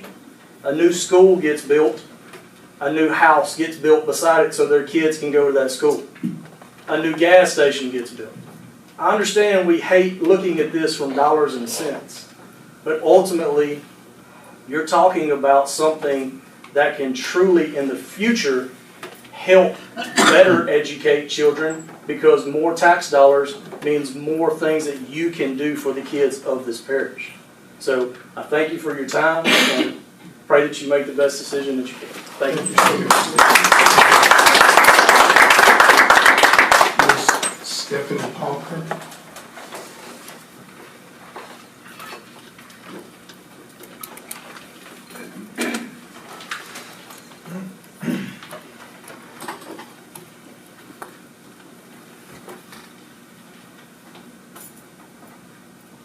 wrote down like what I would like to say because I don't want to forget anything. My name is Stephanie Parker, and I'm a resident of District 10. I have 2 children in Marthaville, and my oldest daughter just completed her sophomore year of high school. And I thank you for this opportunity to address the board. I was at the town hall meeting in Marthaville, and after speaking to several board members, I was told that the takeaway from that meeting was that our community wanted a K-12 at Marthaville or nothing at all. And I would like to take a moment to speak on that. Yes, we did take that opportunity as a community to ask if that option had been thoroughly explored by the board. We all know the student success rate of a small K-12 school. And we are surrounded by other parishes smaller than ours that this does work. I think anyone should understand why we would inquire about this.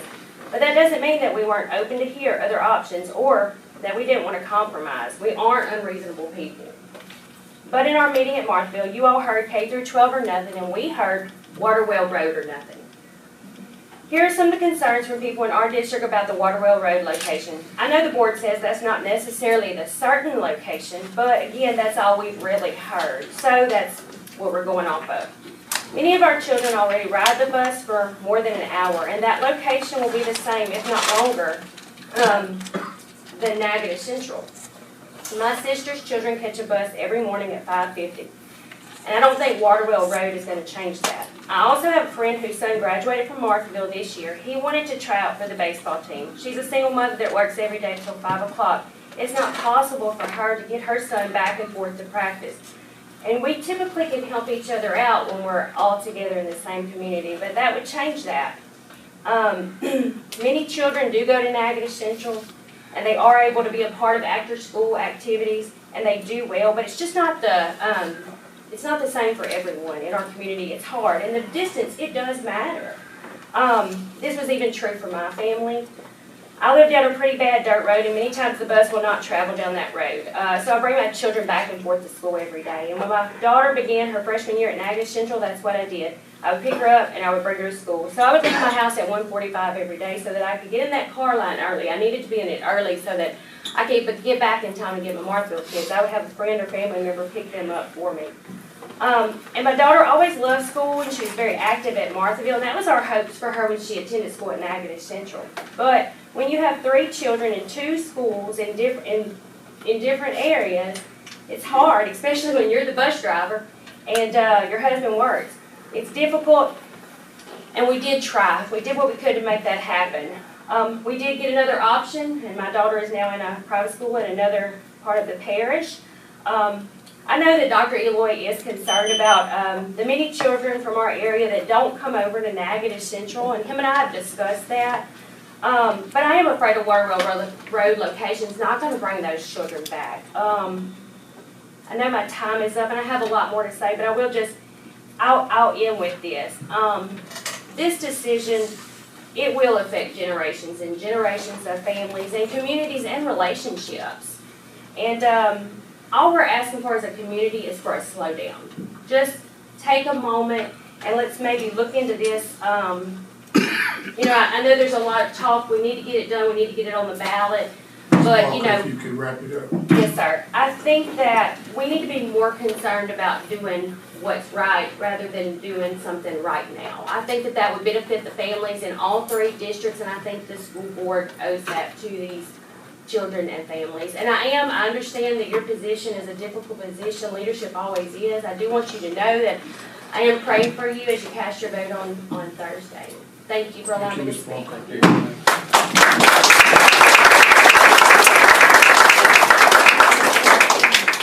Miss Donna Masson.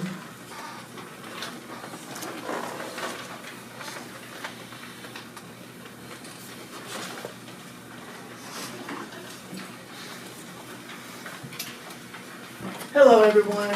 Hi there. I'm happy to be here tonight and happy to address this issue. I was at 2 of the town hall meetings and listened with great concern as to how everybody felt about this issue. I too, like Mr. Leo said, I think he said his name was Leo, that he thought that we should look at the 3 districts together. And he gave some very good reasons, mainly the economics of it.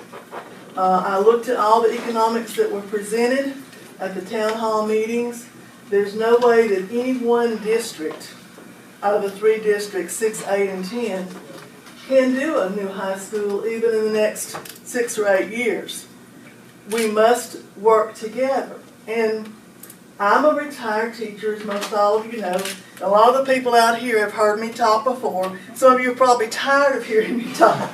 But I would like to see, of course, when they look at the final place for the high school, if it's not Waterwell Road, personally, after living in Clutcherville for 48 years, I would want it further south. Because we're not just talking about the west part of the parish, we're talking about the southwest part of the parish. So we have to look at those options too. However, I do think that the Waterwell Road would be a good place because you already own property there. Again, economically, we have to look at what is the best way to meet the needs of all 3 districts and of all the children in all those districts. It was mentioned about the distance on the buses. Well, we have kids in Clutcherville, as many of you that have ridden that far, ride the bus for 2 hours. 2 hours in the morning and 2 hours in the afternoon. So there's lots of different ways of looking at it. But I grew up in Sabine Parish. I grew up on a dairy farm on the Marthaville Road. I'm very familiar with Marthaville. I know what it's like to be on those rural roads. I've traveled them all. Been to Belmont from Marthaville. I know how to go through there. Provençal, been to Bellwood, all the different areas. And I think that we need to think about if we're going to work on a consolidation plan and we really want what's best for everybody, then you do for everybody. You do 6, 8, and 10 together. And then you go from there and work as a group to decide what's next after you consolidate the districts.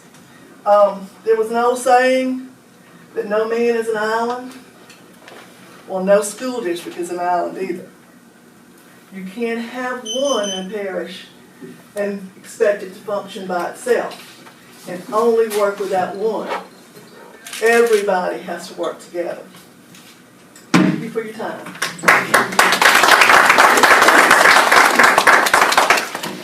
Mr. Carol Denny. Did you say Davis or Daniels? Denny. Okay, thank you. I think this is the first time I've met most of you guys on the board. I like the new petition. I think they would have come in handy when I was on the board. Maybe not for the same reason, but I think they would have come in handy. To address this issue, I want you to know I've not met all of you new board members that are on the board, or Mr. Elo. I haven't seen you. And this issue of consolidation came to my attention some time back. And first of all, to be honest with you, we consolidated District 10 several years ago when Roebling closed. The junior high school closed, and we weren't very happy about that, but we did. We consolidated Roebling and Marthaville. And sometime back, we looked at the improvements that needed to be made at that rural community school, Marthaville. We had to have some tax money. And looking at our district, 20 mills seemed reasonable since we were paying 10 mills to the Natchitoches Library and to other entities. We were paying much more. I thought 20 mills seemed reasonable for our school, and we had to have it. I was shocked when I saw the amount of money that came in to our district from Roebling and Marthaville. It's an amazing amount of money, and I really didn't know how we did that, to be honest with you. And I discovered later that a lot of that money comes from CenterPoint Energy, you know, that company that's down there on the south end of our district.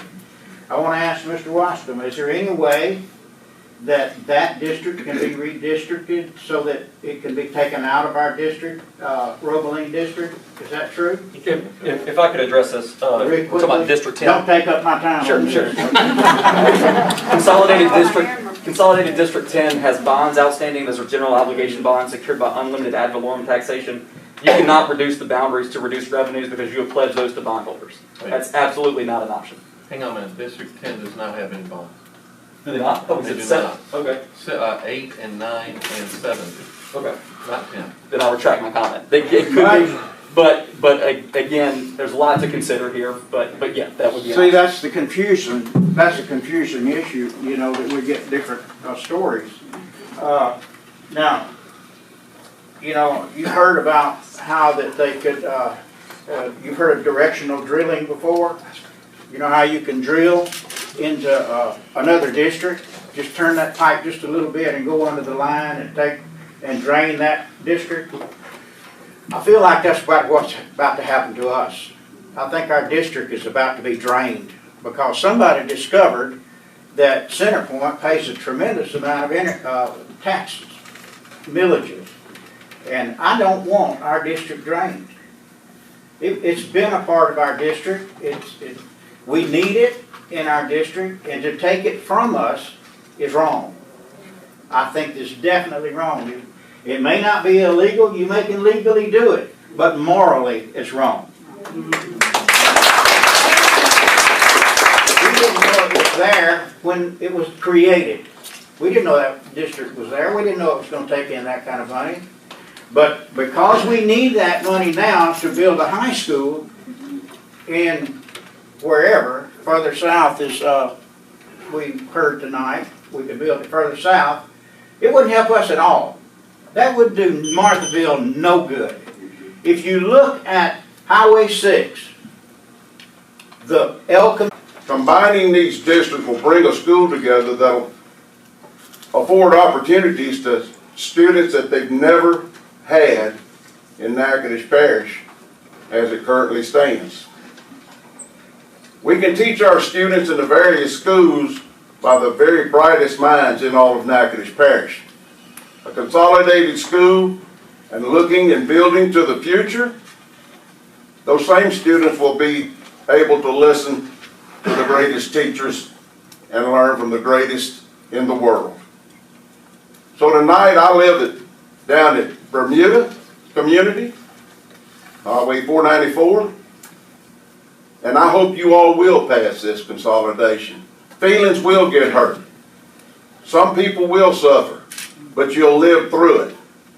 50 years later, and we have all lived through it.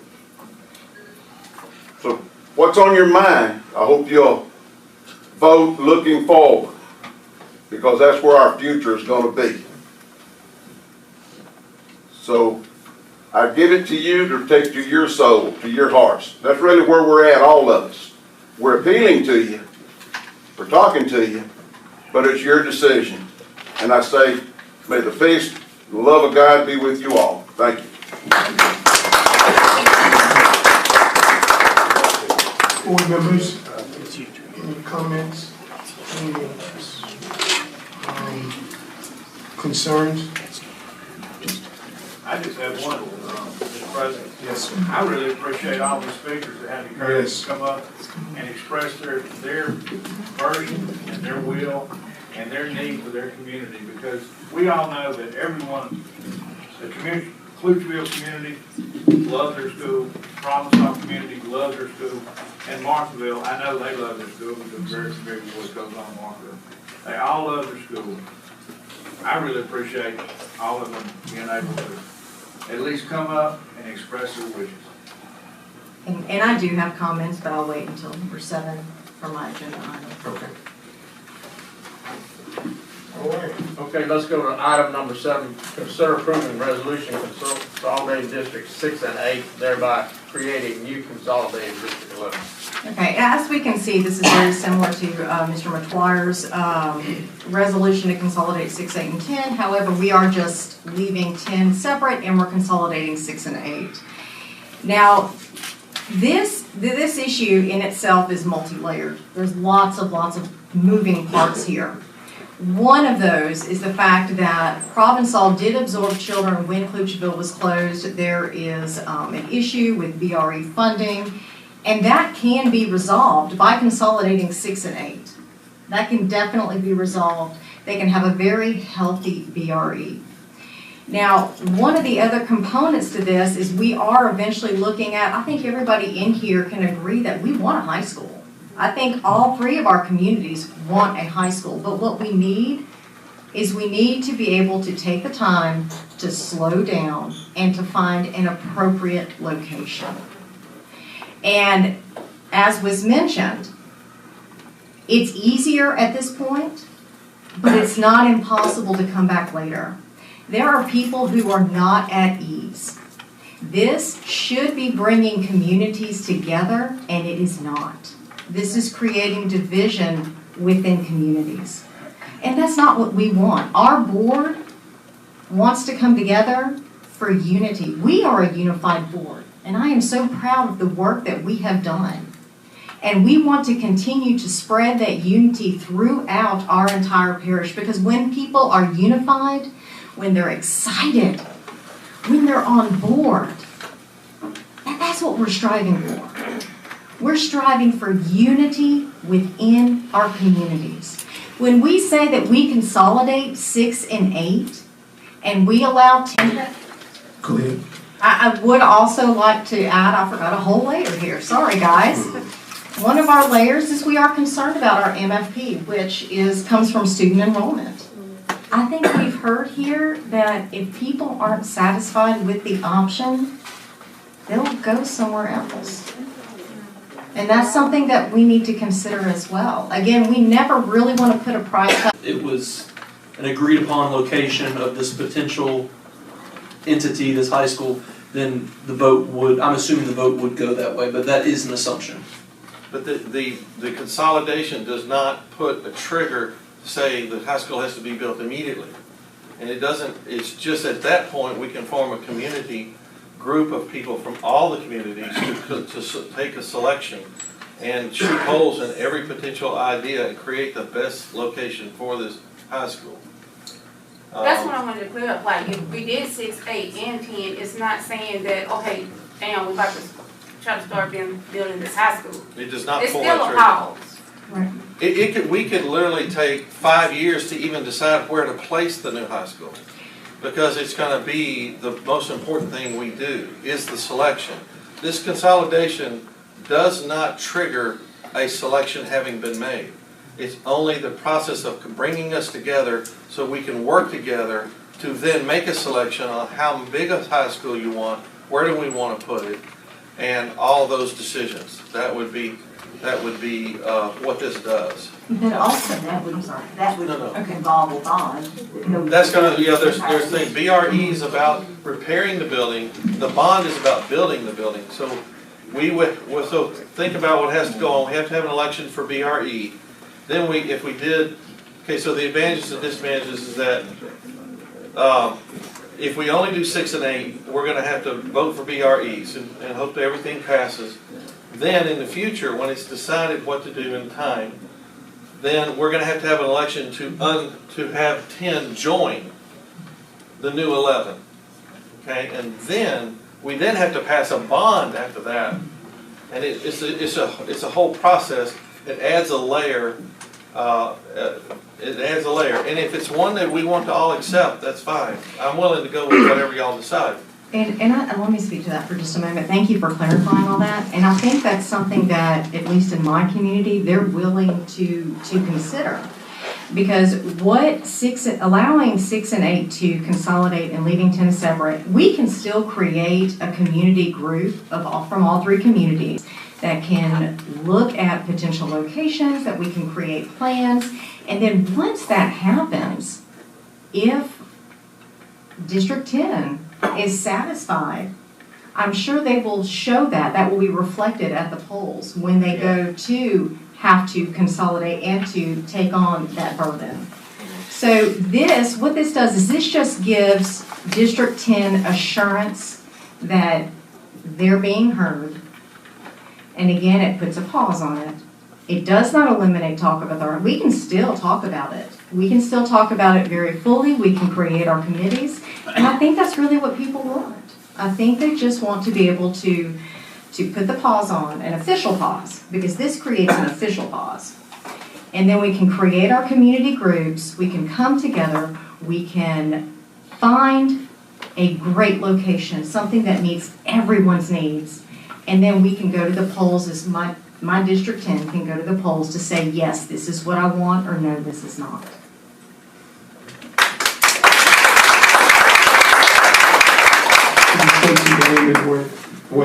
Can you state your name and where you're from? Janet Lilly, I live in Marthaville. I'm a grandmother. My kids went to Marthaville. However, after graduating from Marthaville, St. Mary's. What a high school would cost right now. My daughter's looking at building a home right now. And they've decided they can't do it. I'm not sure our taxpayers could pay for a high school right now what it costs. There is no telling. $50 million probably won't touch it. We already pay taxes. You know, my taxes right now are close to $3,000. I don't know what it'd be if we raised it and built a high school, a multi-million-dollar high school. It may be more than I can afford. I may have to leave anyway. So delaying it, the cost of materials, they say, could possibly go down. So delaying it for a little short time may not hurt in the long run. Think about it.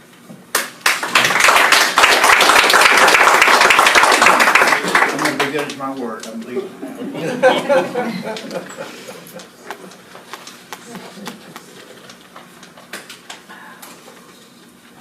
I graduated from Manny High School in 1965. And the reason I bring that up is very simple. If you say a school to service Marthaville and Renovating,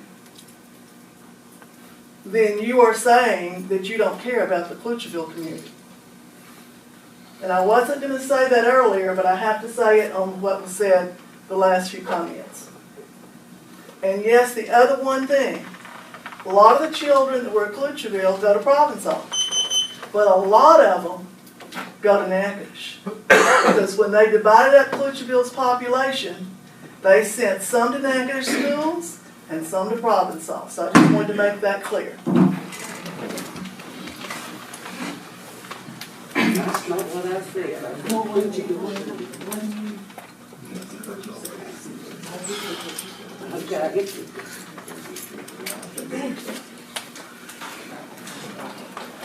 I'd just like to state that for me personally, I've been printed in the newspaper and, you know, I've been a very strong advocate that Clutcherville's needs should be considered. And I hate the Clutcherville lost their school. That's a tough break for any community. It's bad for your local economy, all of that. Obviously, we want to pause.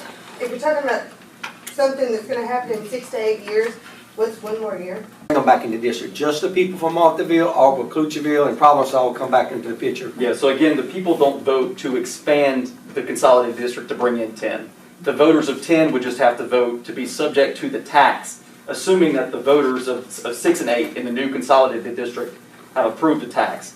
Then 10 would have to vote to be subject to that tax. So basically what you're saying is Marthaville would have to be agreeing to, well, their tax would actually go down because theirs is going to go down anyway. Right. But they would have to be willing to vote that to come into the consolidated district. Yes. Either during the current term of that tax, or you could wait until, you know, the 10-year expiration of the existing tax to have them vote. But yeah, but that is the process.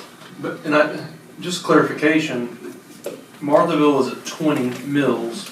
The proposed 6-8 or 6-8 and 10, Mr. Walsham, you had proposed a 12 mil. So they would actually be voting. We did I was trying to prepare a number that Come to the mic, Mr. Okay, yeah, all right. I was trying to prepare a number that would accommodate 2 elementary schools and the future high school. And I believe 12 mills will raise about $1.2 million. And based on experience from Consolidated 7, that will be adequate to support at the current levels of Marthaville. So just for clarification though, because Marthaville if everything stayed the same, Marthaville would be at 20 on their own, 6 and 8 would be at 12. And so if you came back that year from now, Marthaville would actually be voting to reduce their millage rate to go into. Yes, so, abandon because both 8 and 10 have millages expiring this year, if y'all choose to go with just 6 and 8, we'd come back next month for y'all to make announcements for 2 renewals. One being for District 8, well, for the consolidated new tax that's going to replace District 8 expiring millage, and a renewal for District 10. Wait. We've got the district numbers wrong. Hang on a minute. If we combine 6 and 8 into the new 11. Yes, then the consolidated district is going to vote a tax that's going to replace the 8 tax that's currently on the books. Right, because 6 has no tax. So you would come back in November, call an election for the consolidated district, and to renew the existing District 10 millage. If in the future you wanted to reduce that, you'd have to levy an in lieu of tax. So you'd come to the voters and say, hey, can we tax you 12 mills instead of 20? But my question is, so only the people in Marthaville will actually vote on that change? That's correct. Yeah, if the tax is already in place. It's already in place. Yes. This is BRE. Yeah, I know. This is not the bond. This is when we think about that, that makes sense, because they're the ones who have a taxing change, so. No, we all do. District 6 currently was once at 7, and they're currently 0. They would be going to whatever we establish. Right, I'm talking about like if we talk about this year from now thing. Yes.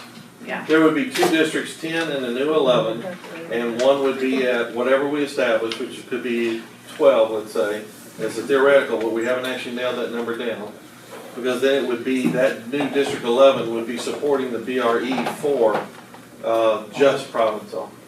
So then we'll have to figure that out. And then District 10 would have its own millage rate. If they continued on with 20, then let's say theoretically, for purposes of discussion, it would be 20 and 12. Then whenever we decided, you would have to have an election for 20 to basically, 10 to basically abandon the current BRE, whatever is elected, being voted on, and adopt the BREs from in the new District 11. Am I right? Okay. It's the complication of the new election that adds time to all of this and expense. So you're gonna have the BRE elections no matter what. The addition would be, if you do 6 and 8, you would add one additional election at some undetermined time. Right. But the BRE millage affects our bond rating too, doesn't it? No, when we ask for the bond, they're going to look at. I don't know that it affects our bond. So you have district of the 6, 8, and 10. District 8 is the only one with debt, so it has its own debt millage that it will continue to levy. And so for the next really 25 years, while those bonds are outstanding, you have to leave the District 8 intact just for that purpose, just to continue levying the debt millage. So that portion will not change. We're just talking about the BRE. But then if we apply a new bond in addition to increasing your tax base no matter what will improve your bond rating. Very simplistically, but sure. So if you did another bond, because everybody decided that they know where the school's gonna be and all that good stuff, would that resolve District 8 bond then? No, so again, District 8 continues as a legal entity that levies its debt millage unless that debt is assumed. Now, the consolidated district could assume District 8's debt, but again, that would require an election. So the folks that now including 6 and 10 or just 6 would have to agree to accept District 8's debt burden. It would be my plan to ask that be assumed when we pass the debt. Currently keep all bond obligation of District 8 in place, and in the event that we pass the bond for the new high school, that a part of that mechanism would be to absorb what the remaining balance of that bond into the new bond. Because you don't want to add 33 mills on top of the millage rate Provençal's already doing. We're going to have to make that an equal playing field. So, but that's a future discussion. Right. I mean, really, that's way out there. The advantage would we can't build a school. We have to put it on a ballot to build a school. So pausing is just prolonging the deal that was maybe down the road, because we can tomorrow, if we vote to do it, we can combine all the three communities and start discussing where they want a school. It's not like the school gonna automatically be there. Well, I can give an example of one thing. I don't mean to interfere, Beverly, if you're about to say something, but in 1987 was when they took it to the voters to vote on a bond for Lakeview High. And when did you first attend Lakeview High? When it opened in 1992. 1992. So proposing the bond to build, it took 5 years to get it from requesting the voters to actually opening the doors. It takes 5 years. Just so, anyhow, this is an extension. Story, Mr. Wasserman, is Fairview. Yeah. That was a prolonged process. Finding and getting the one location, the community folks wanted it here, whatever, and it went on and on and on for years. So this is not something this is not a 2-year, 4-year even process. This is gonna be much longer than that. Because then the property has to be negotiated. And y'all had to change locations, right? That's right. Yes. Even after y'all had selected a location, y'all had to end up changing because you couldn't acquire the That was property. with Lakeview, they had to change that location. Yeah, we had to change both locations on it, and it was voted on like 3 or 4 times. But bottom line, when it gets down to where you build a school, the majority of the public voting in those 3 districts are going to decide where that school is built, just like they did at Lakeview. That's right. And until you get a site that everybody can choose on, it ain't gonna happen. That's not what this vote is about. I know what this vote is, I'm talking about when it comes down to the school. Right, exactly. But yeah, what we're trying to say is that regardless, and the end game, I guess, would be consolidation for a high school at some point, but that's way down the road. Consolidation is what we need to consider today. That's right. And what districts. And we're looking to the future. The kids that we have in school right now probably won't be in school if and when this should come to be. And that is I all. have another Oh, go question, ahead. I'm sorry. Okay, if we pause also, and it sounds like a lot of the stuff depends on District 10, if we pause, like, if they are satisfied, what if they are never satisfied and doesn't want to consolidate? So that's still, it's like a very long period of time before we could get a school. These are all unknowns. But I'm saying, like, everything sounds like it's on their vote. Even if we did 6 and 8. So it's like, okay, if District 10 wants to come back in, then that's when we can start, a project or whatever.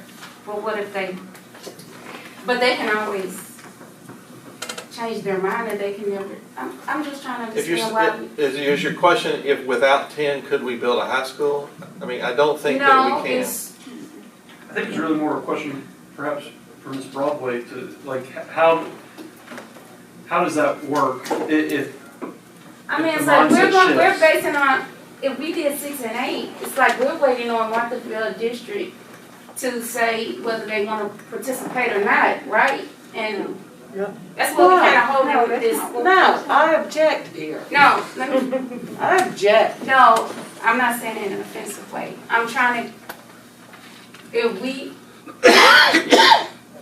what I'm trying to understand, what if they do not want to consolidate even after a year or so, like whenever it's time for them, we ask them to come back in.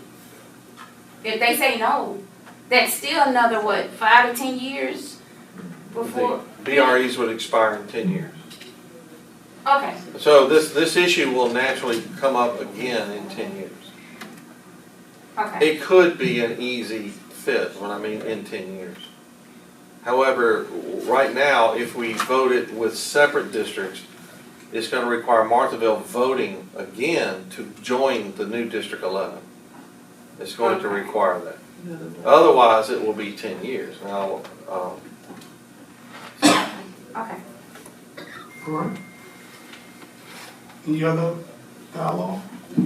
Well, I really do think that does kind of bring, to light what this really is all about, is we're about representing our individuals. And so I think it's great that we actually give the people in our community the opportunity to to come to the table, to create some plans together, and then when they see that their voice is heard, when they see that there is a school that meets Clutcheville, Provençal, and the Marshallville communities, they can readily vote on it with peace of mind, and they can come on board. Because again, that's what we're looking for. We're looking for unity.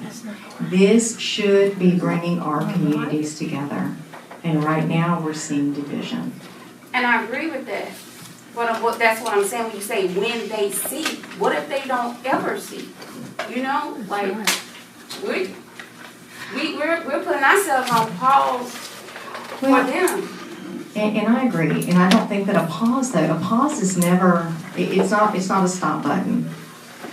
And so what we're doing is we're just giving ourselves more time to really dig in and to look deeper.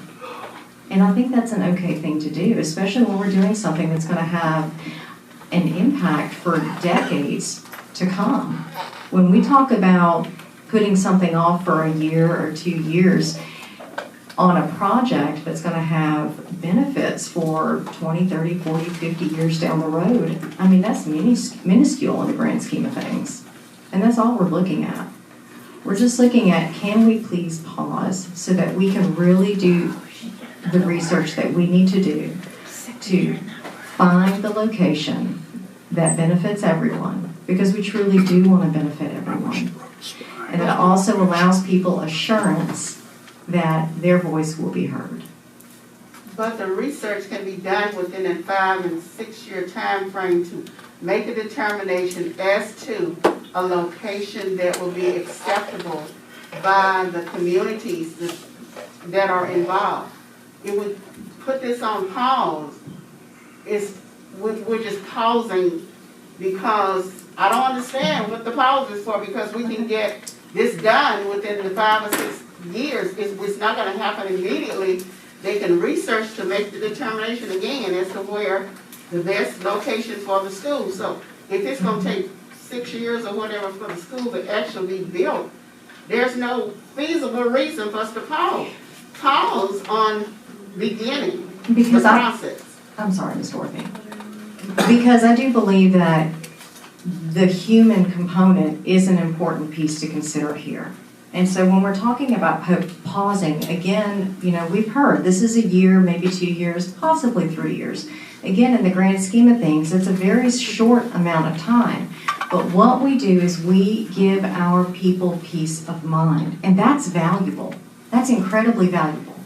When we can get community buy-in because we have heard them and we give them the peace of mind that they are requesting, that they're asking for, you can't put a price tag on that.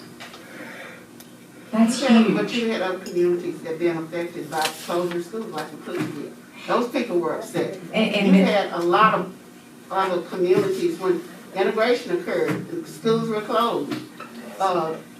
Children are traveling now an hour or so to get to school. So it's just, this would be something new for them to deal with, more so than some others have already dealt with. And I think that many people would mention that what happened then was not in the best interest of the human condition. It was not in the best interest of the children and the families. And it was because it was a decision that was taken out of the community's hands. And now we have the opportunity to say, we hear you. We have an opportunity now to truly represent our communities and to do something in a very honorable and gentle manner, a manner that respects each one of our community members and doesn't make them feel like they've lost something precious to them. This gives them the opportunity to be a part of the solution, as opposed to what happened, as you referenced, with Clutcheville closing, with desegregation. I think Clutcheville would have greatly appreciated having a board that listened to them the way I'm asking each of you to listen to my community. And don't get me wrong, desegregation is probably one of the best things that happened for this parish and others throughout the state and the United States because of equity. But I just don't understand the reason how mainly is coming down to location. Because the inevitable needs to be happening for us to advance. And the children are the number one priority, that should be the goal. The children are the number one priority, and I think that's why it's so important for us to pause, because it gives peace of mind to the families, and that trickles down to the children. So that's a very good question, or very good statement, Ann. But one of the things that we really haven't discussed is if we consolidate 6, 8, and 10, will the Marthaville students be losing anything as a student in our parish? What will they be missing if we consolidate? How will it affect a student?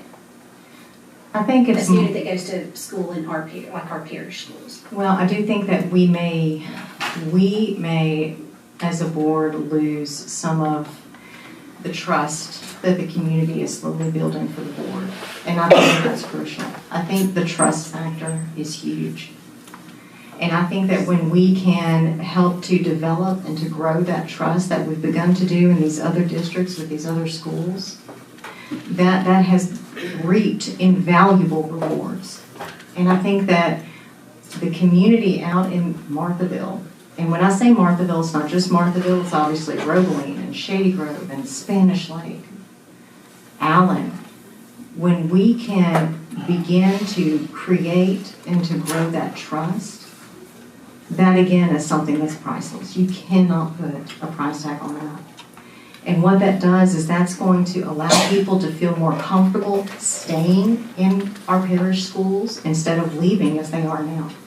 They're leaving now because they don't, there is a part of them, or at least with some individuals, where there's been a loss of trust. And this helps us to correct that. With all due respect. So the child going to school will not see a difference. You know what I mean? Like, you're right. I guess I want clarification on that, like, because we all agree children first, and that's what, at the end of the day, that's what we're here for. You're right. But I really do think it's big picture, because you can't narrow people down just to the educational aspect. We can't narrow people down just to the financial aspect. I think we have to look at the whole individual. We have to look at the whole situation, and I do think that is a huge part. It's a huge component. I really do. We've been able to do so many wonderful things in our parish. We've been able to move forward because we have increased our transparency, because we have built trust. And I think we need to continue down that path. I am dearly concerned that by moving forward with the 6, 8, and 10 consolidation against the wishes of the majority of District 10, I think we're going to lose a lot of the good work that we've done in that area. That's a huge concern of mine. I guess I'm concerned too that we hear a lot about Marthaville, and like you said, there are other areas represented. And in the spirit of transparency, I've only received 10 emails from residents saying, please don't vote for the consolidation, we don't support it. Only 10. And to me, that's not a great picture of the whole district. Do you know how many are in the entire district? How many individuals are in the entire district? Yeah. It's a few thousand, or a thousand. So, voters. And then around 22 direct conversations with people who said, please don't, just do 6 and 8, leave Marthaville alone. And then, much to my surprise, I've heard a lot from my district 46 individual conversations in support of consolidating 6, 8, and 10, and 2 offers from citizens in the city of Natchitoches to help build committees to help get that BRE passed if we do vote to consolidate and it does go on the ballot. And I just think that shows the city of Natchitoches and Natchitoches district willingness to help the whole parish and not just a certain area. So we do have that component as well. And I'm sure I'm not the only one around the table who has heard from people either way. I think we've all heard from people in all 3 districts, and the majority of the ones that I've talked to are for consolidation. And so when we're We're never gonna make everybody happy, that's not gonna happen, and we cannot, because it compress Natchez Parish, that just can't happen. We're gonna have people traveling, but we've also heard people say they would drove by Natchez Central to go to St. Mary's, or they drove somewhere else to take their kids to school. What I've heard a lot of is that we want a small school setting where we're not intimidated by the size. And that's the impression I got was our original goal, was to give the people of Natchez Parish a choice.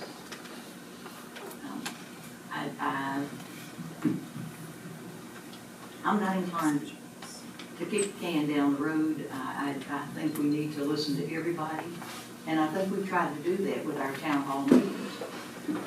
But when you really dig down and think about the people you've talked to and all of our constituents in all 3 districts, and in Natchez proper too, I've heard people there say that they are for the consolidation. And again, I've heard people say that they're not for it. It's not going to be an easy decision. And I do believe our friends at Natchez Central have taken quite a few hits tonight. And we appreciate Natchez Central and everything they offer our community. There are tons of resources and opportunities at the school, and I think everyone will agree with that. And we do appreciate Natchez Central.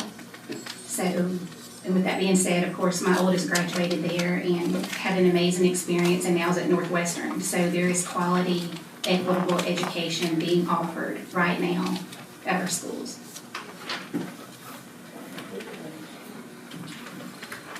Any other discussion? May I address once more, please? Let me allow, I think this is Ms. Strand. Yes. Now you all, I think I have been fair by allowing, Yes. and you all have been very amicable in your discourse, and I thank you all for that. My name is Laura Strahan. I'm a teacher at Marshallville School. I'm a grandparent. I'm a taxpayer in District 10. I would like to ask the board their survey results. We were told that survey was going to have a big impact. I've heard no discussion of that. I would also like to ask the board this. Are all of you aware of the taxable base of each of these districts? And are you aware of the voter turnout to pass these taxes in these taxable bases? You can consolidate the districts, but you're going to have a hard time passing a tax when those 3 districts are consolidated. Ms. Phelps, you asked about the benefit or what it would take away from a Marthaville student if these districts were combined. Well, first of all, Marthaville School is an aging campus, and our voters went out and voted to provide a 20 meal tax for our aging campus. My understanding is that Provençal is a less taxable base. Their community supports their school wholeheartedly, but their taxable base is left. So what we've been feeling like in Marthaville is that the school board saw a cash cow with our BRE funds. And that was a solution to a lot of problems. I'm going to tell you, Natchez Central is a good school. And the students that go to Natchez Central from Marthaville excel. And they add to the culture and the climate at Natchez Central. And they are enriched there. But a Waterwell Road location will not benefit Marthaville students in any way, because all of the challenges that the 50% of the Marthaville student of the past 4 years, 50% of our students do not attend Natchez Central for whatever challenges or reasons that the family faces. So does a new high school in the proposed locations or locations that you are saying benefit our students or give us a smaller environment? It doesn't. It does not benefit us geographically. It does not solve the solutions or problems that or offer solutions of transportation. It does not open new avenues for our students. So, that BRE fund, if we're spreading the wealth as it would be if we consolidated these 3 districts, that would leave Marthaville at a great disadvantage if something happened. I can remember years ago when Marthaville's BRE fund was $8,000, and we had a huge issue with sewer. We had to go to the general fund to borrow money for that. Well, what's going to happen if our BRE money, the money that our citizens have voted in, is spread between Provençal and spread between a new high school? That's going to leave us struggling. So we feel this needs to be explored greater. I think the board has everybody in this room has the interest of children at heart. I don't think anyone is self-serving in this at all. But I do need to think you need to look at it a little deeper.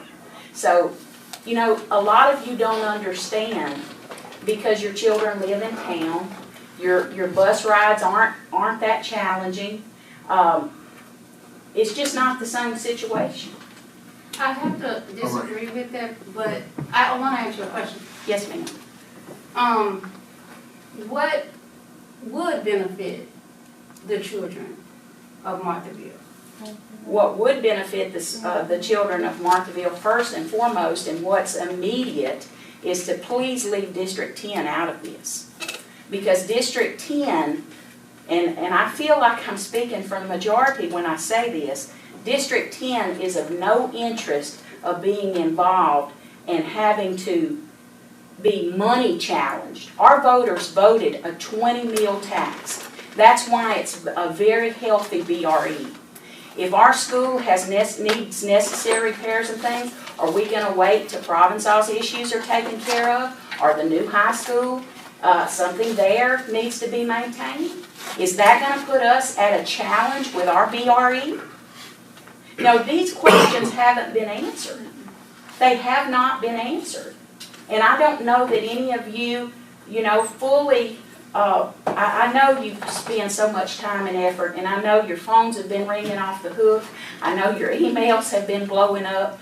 But that's what you were elected to do, is to serve this parish and to serve the public in this. And you may have that 50%, the best of the best, leave and go to different options. Whatever reason, I can't speak for all those families, but whatever reason, I know that happens because I'm a teacher at Marthaville School, and I teach those children, and I invest in those children, and wherever they go to high school, I want them to be successful.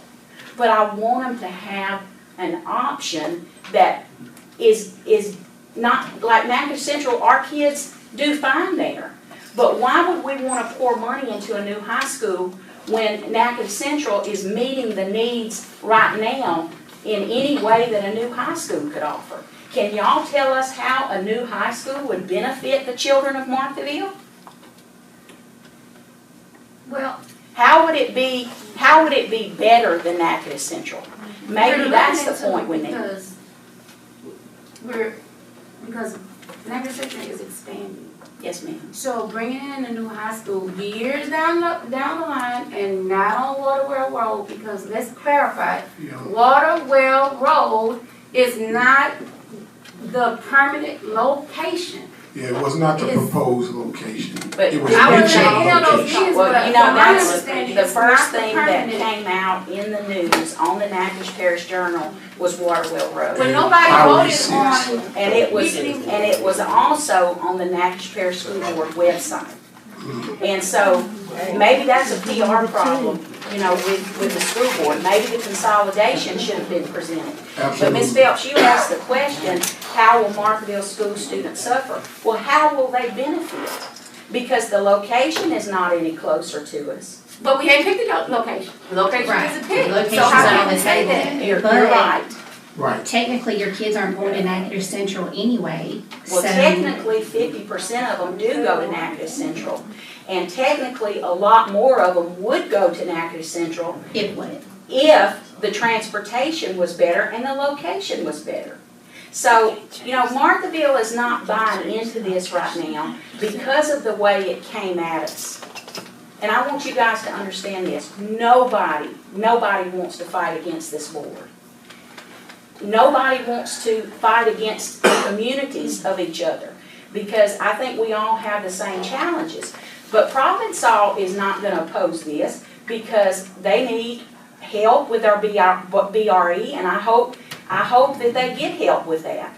Clutcherville is not going to oppose this because it will be closer to Clutcherville, and it will be in Provençal's back door if that's exposed. If we had something closer, and I know that doesn't help Clutcherville, there's no perfect solution. There's no way it's closer to Clutcherville, out there on Waterwell Road. And I've heard that, but it's closer, and it's no closer. Because if you get on I-49 from Marshallville School to I-49, hold up, 17 miles from, I drove it, and I can tell you, I drove it and I drove it with the time.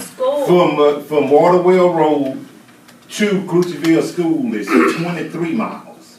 So is that closer? And but then from Clutcherville School to the parish line out at Flatwood, that's another 25 miles. From Clutcherville School to Marco, all the way back there to the locking dam, that's 20 more miles. So that's 40 miles, where from the parish line in Sabine Parish at on 120 to the Natchez Central School is 24 miles. Our district goes all the way up. I know, but another thing with that, y'all keep saying it's further. I don't know, maybe y'all don't do it. But hold up, I listen at you, listen at me. The kids supposed to be catching the bus and come to Marthaville. The kids down in Clutcherville catch the bus and come to Clutcherville parking lot. Then the high school get on there and come there. They're not coming from Flatwoods or Marco all the way to Natchez Central. They switch and then get a high school on the high school bus and come there. So it's not going to change the time they ride the bus. Yes, sir, I'm aware because I'm at school and I have children at 7 o'clock in the morning because of that high school transition. I have students in my classroom eating their breakfast at 7 o'clock in the morning. May I speak to something real quick? I'm sorry to interrupt, but I made mention of this when I spoke. Like my sister, for instance, and I know it's hard for y'all to, you don't live in Marshallville, My sister puts her boys on the bus at 5:50. She doesn't have the option to go to Marthaville. She works in Shreveport. It won't work for her. I mean, if everyone in our communities could go to Marthaville or go to wherever the bus comes in Clutcherville and take that bus to those schools, that would be a wonderful solution. But that truly is not what's going on. That's not what is feasible for many, many families. They don't do that. They can't do that. And the I'm saying the bus picks them up and go down. I'm not saying people drive in their cars. Well, the bus, what I'm saying is, people in cars don't drive and drop them off at Clutcherville or whatever. I'm saying they ride the bus to that location. And I'm not considering nobody that picks their kids up in the car and bring them, that's their priority. no, the bus doesn't bring my nephews to Marthaville. It brings them to Natchez Central from their home. It picks them up at 5:50. Now, my sister could, as I could have also, left our home and met that bus that comes to Marthaville, but it comes to Marthaville too early for us to drop our Marthaville students off. They can't be at school at that time. So that's why I chose, and also the condition of my road, I had to forego that option. It wasn't possible for me, and it's not possible for many people in our area. And I think also the concern of the consolidation is the fact that what if we were to consolidate 6, 8, and 10, and I think if we're all honest here, Waterwell Road is what everyone has heard. I think it's what has Clutcherville and Provençal on board, and it's what has us fearful. It's the truth. And I think once we consolidate, if you all vote to consolidate 6, 8, and 10, at that point, what will happen is there will be a voting war amongst our community. And the truth be known, which I believe the Marthaville community will turn out for the vote, we know that Clutcherville and Provençal, they could outvote us. They do have more registered voters. Dr. Eloy, you spoke at Marthaville and you said and it's late, I gotta go to a baseball game, I'm done after this. But you said and this was in reference to that Waterwell Road location, you looked at Mr. Nicholson and you said, Mr. Nicholson, you have one baby and that's Marthaville and I have 5. I want the board to understand that Marthaville does not even really feel like we're part of the family, because from the get-go of this, we were fine at Marthaville. Did we want a high school? 40 years before my time. Yes, of course. Everybody in these smaller areas have wanted a high school. But our families were happy to pay the millage, happy to support our school, and carry on like we've been doing for years. Yes, Natchitoches Central has lost people from our area due to the fact that we have to do what is more feasible for our families. For me, it was just, I was the school bus. It was hard. It was difficult to do. So I made that change. Now, that's not what everybody does, and it's not what everybody can do. But we really feel backed against a wall, like you come in and you've laid out this plan, all due to the fact that Clutcheville closed of no fault of Clutcheville, and Provençal is struggling financially. We're over here not knowing anything, and that's brought to us, but the main thing we hear is Waterwell Road. Again, Provençal and Clutcheville are not going to be opposed to that, and I understand why I would not be opposed to either. But for the people in Marthaville, when it's not going to make travel any easier, when we're still going to be in those same positions that we are now as far as getting our kids and our kids being able to be a part of after-school activities, honestly, for me, if I have to come to Natchitoches Central to bring my child to school, I'd rather do that than Waterwell Road. I shared this with you because, when you live in the country and you go to town, you tend to your business. So if I'm going to have to do that every day, I'm going to go to Natchitoches Central where I can run to the grocery store rather than Waterwell Road where I have to go there and come back. Do you understand what I'm saying? We feel like we've been thrown into this, and that's why we're asking for the pause. I mean, like Ms. Broadway said, we just want to feel like our voices are heard. We would love for a committee of community leaders from Provençal, Marthaville, Renovating, even Clutcheville to get together and just explore this, because it's huge, it's important. We all want it. It's not going to be perfect for anybody. We realize this, but it could be something that is better. Because you're wanting to throw all of our children in high school together. Let's not start this out with just a bunch of animosity within our communities. I think something could be done better, but I do think it's going to be necessary to slow it down. I think that's really the only option. And again, like I said, we want to feel a part of this. We do want to feel a part of the family. I mean, we do. We're not opposed to Clutcheville and Provençal. We want to see their schools do well also. But that is just something that I hope that you would consider. Yes, sir. Let me say this. You all did mention other places. You mentioned Ajax. I used to pastor in that area. They are considered.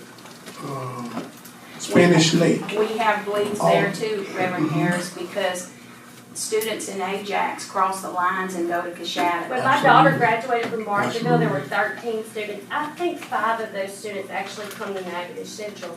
And this is not to be negative about Natchitoches Central. It's just when you live way out there, and we have minor children at Marthaville that we're also having to attend to. There's single mothers. There's a lot of families of dads that are offshore workers. It's the mom. You have to be there for your little children too, It's just difficult.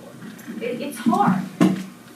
Because the city schools deal with some of those same issues and have always have done it for years. It's nothing new for students. And the city schools to deal with that too. And they get up, Let me say something too. The reason Mrs. Strahan is still up speaking is because we've been asking the questions. So for those who said I'm giving favoritism or whatever, I'll take that on my shoulders. But I'm happy to answer any questions that the board may have, because I know, like Ms. Phelps said, she's heard from a lot of people. I'm sure you hear from people from our district and people from your district, but I think it's, that's why we're here, that you are able to hear from people from the district this will affect. And I have all compassion for you know, because we do it too, so we get it. And I wish there was a perfect solution. We realize there's not. But I think that it would be a worthy cause to pause, to look for something that could be better. Will it please everybody? We know that it will not please everybody. But I do think it's worth the board to just slow it down. That's all. All right. If nobody has any questions. Anything else?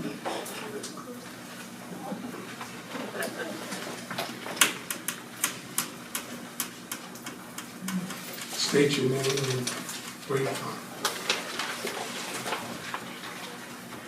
I'm Richard Bruce, I'm from Marthaville. One big question, we've been talking about school locations and everything, and I'm against consolidation wholeheartedly. But I'm gonna tell you this, if consolidation passes, Marshallville will try to do everything they can do to shut the DRN tax down and a bond. And that's who's gonna be the voters. Not y'all, the voters. You proceed in this way and you're gonna lose a whole lot more financially. And you're gonna lose kids. So y'all need to go back to drawing board on this. Because that's where it's gonna end up. Thank you. Thank you, sir. So I have a question for you, Mr. Richard. Yes. What did you mean by Marshallville's gonna do everything, and repeat that for me, please? I'll say this, that the people in our district, and I had a guy just yesterday, he says, make sure they understand that consolidation doesn't pay, that the bond issue, when it comes up, will go against it. So you would defund Marshallville School? Under consolidation. No, you would defund Marshallville School? Is that what you're saying? The You public, would cut the funding off public. of Marshallville? I'm talking about myself, I'm talking about the public, their opinion. I'm asking you the question. Would I? You would defund Marshallville School? Would I? Yes. Under consolidation. So what would you gain by defunding the students in Marshallville? What have I got to gain? What would you gain by defunding the school and the students? Basically the same thing that the board is doing in a sense, and that is you're not listening to the people, and they're trying to make you listen. And the only way they can make you listen is to reach in that ballot box and make that vote. Okay, and that's a good point, but the question for you is what would Marshallville do? And how long would you defund Marshallville? It's going to come around probably every 10 years. So you would defund Marshallville for 10 years?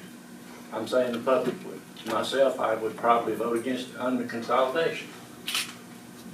Okay, so what you're saying is literally you're threatening this board. No. I'm saying that the voters. That's what I heard you say. No, the voters have that authority. Okay. And I'm saying that the bondage, what you're doing. You're trying to say parade, is nonstop you will allow- parade people concerned She's about trying to ask, Marshallville. you allow Marthaville to suffer. Pardon? You will allow Marthaville to suffer financially. No, the school board is gonna still do what they gotta do to Marthaville, okay? But our decision is not gonna hurt Marthaville. But your tax dollars, Y'all go to the poll. that's You right. said, But But you you haven't, would- but see, the thing is, you haven't went to the poll. You haven't went and asked, and this is the only place that we've been able to voice our opinion. And it should have went before. Because, you know, now you got 2 BRNs, and then you're gonna be in a bond to try to, you know, salvage whatever's left. And I think y'all need to think about that, the whole picture.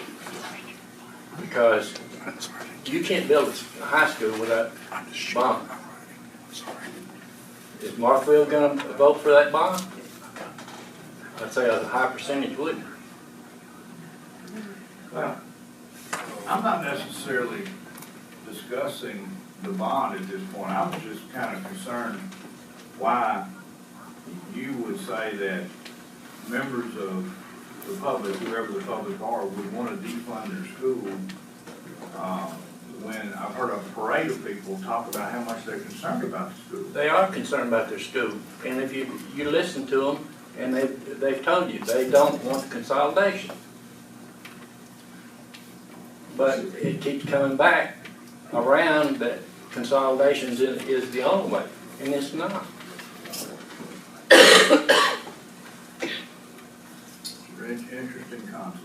Well, let me say this. I hope we're concerned about our children and not brick and mortar, because brick and mortar doesn't educate children. But we must be concerned about children. And the idea of defunding anything to send a message to grown-ups, I don't think that's how we do it, send a message to grown-ups about our children. It's not for me, it's just that I think, my opinion is that if you consolidate and you bring the bond issue and the millage tax, the RN tax comes back up, it'll be a different vote. Right. But do you understand that with us voting on it, it's not saying there's going to be a school? I understand that, but if you consolidate, it's over with already there. It's years later. I know it. Then why the rush? Why the rush? You have sat there, I've watched you, well, we don't need to wait, we don't need to wait. Why did we have to rush? You've not answered why. And I we have to haven't rush. said anything about we don't need to wait, we don't need to wait, but. Yes, you did in a way. And I Yes, you appreciate did. Mr. Broadway, I appreciate what you had to support of Marthaville, Roebling, and our district. And the people in Nash, y'all need to listen to these ladies because they're getting a little more feedback, I think, from their constituents. And, and you've heard the people from Marthaville. I don't have to add to it, But y'all seriously think about that. Thank you. Thank you. Let me say this as well. Timing is everything. I think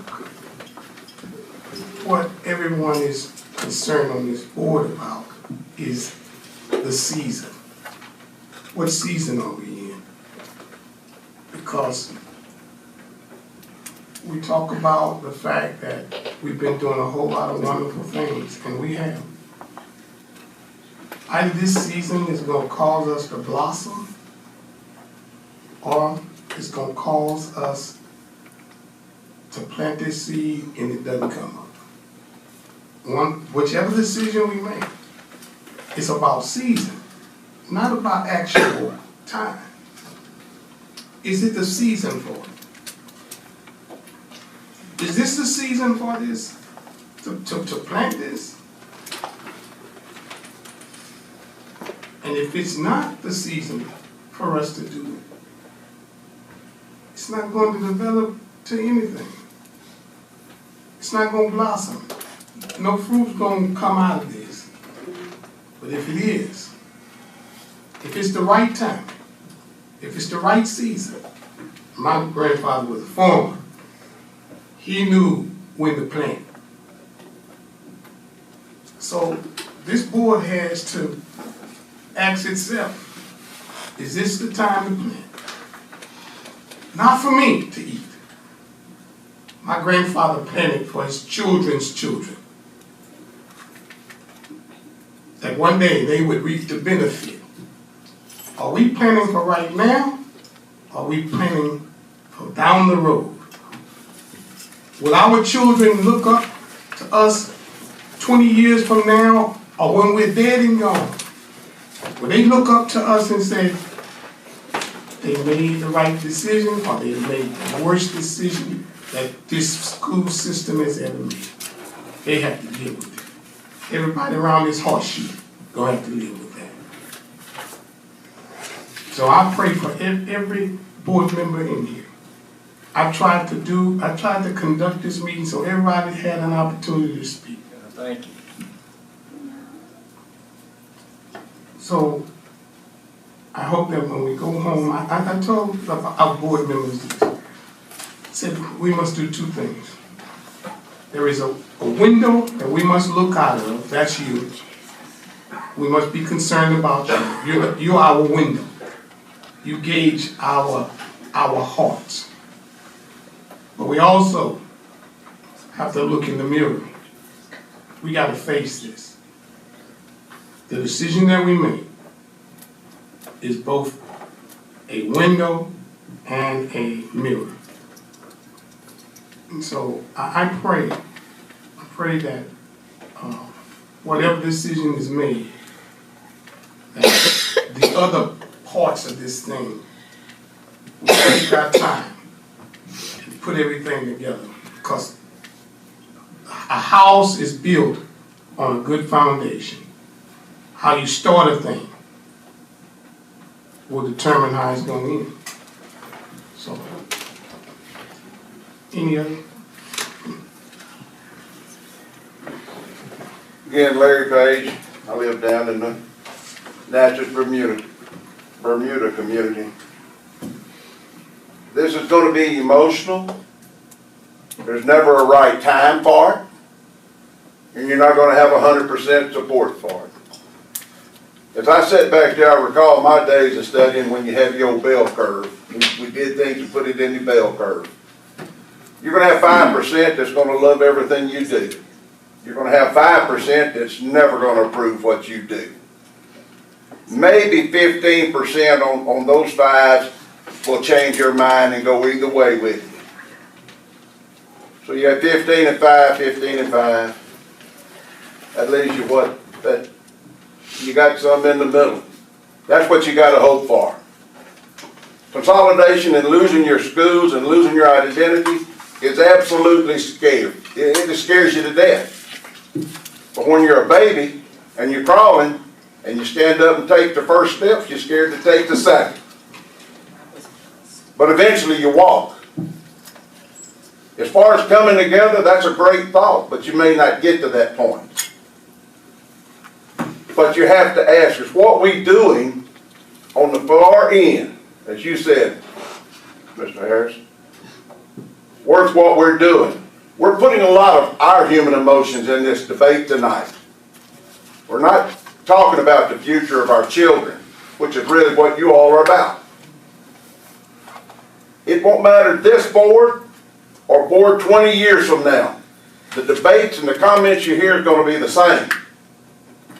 The question is, are y'all going to take it and get it rolling?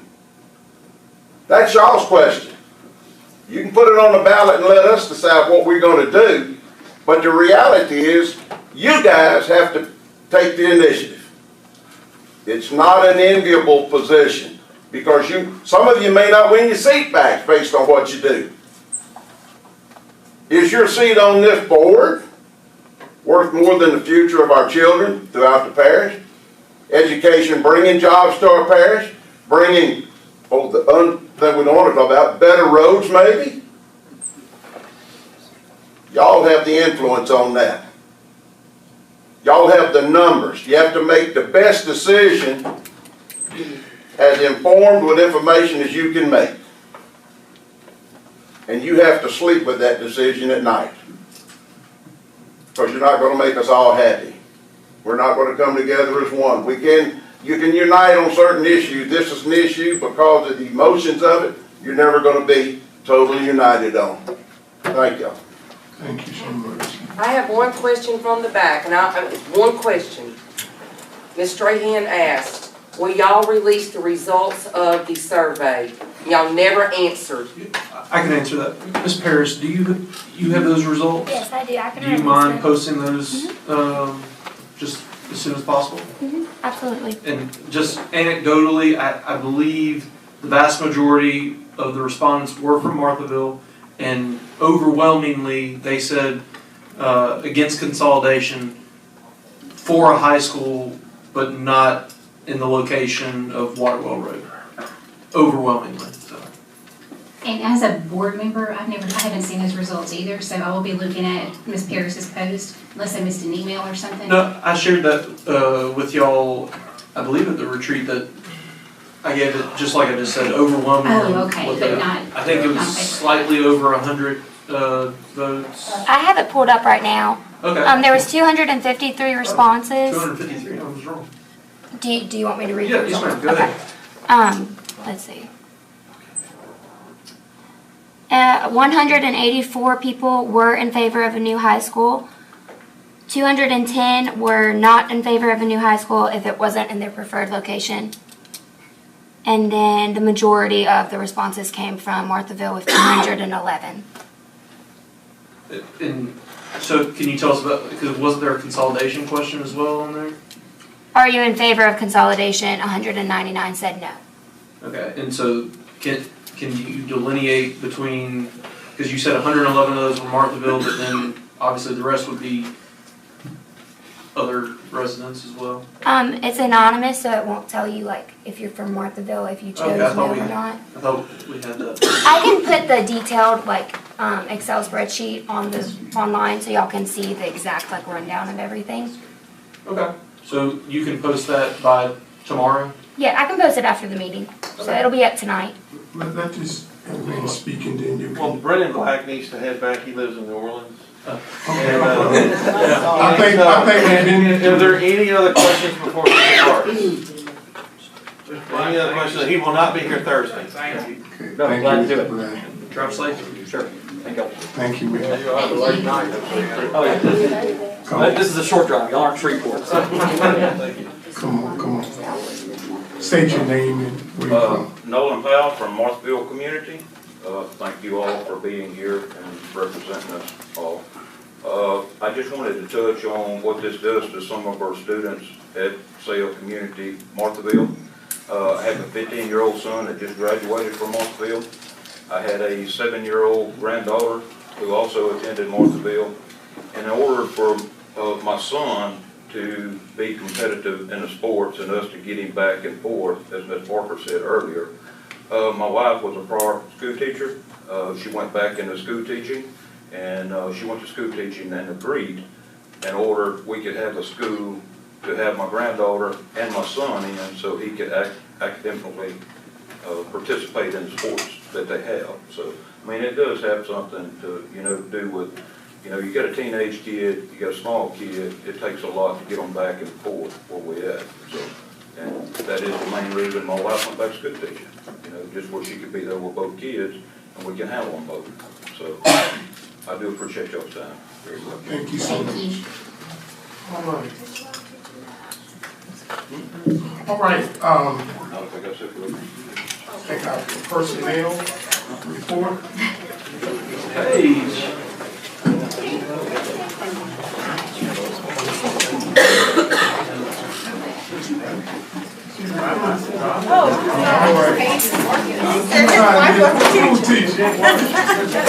I would like to say one last thing. Thank y'all for listening to us. Thank you for giving us a chance to speak. We do feel passionate about it. I hope that y'all consider postponing just for a little bit.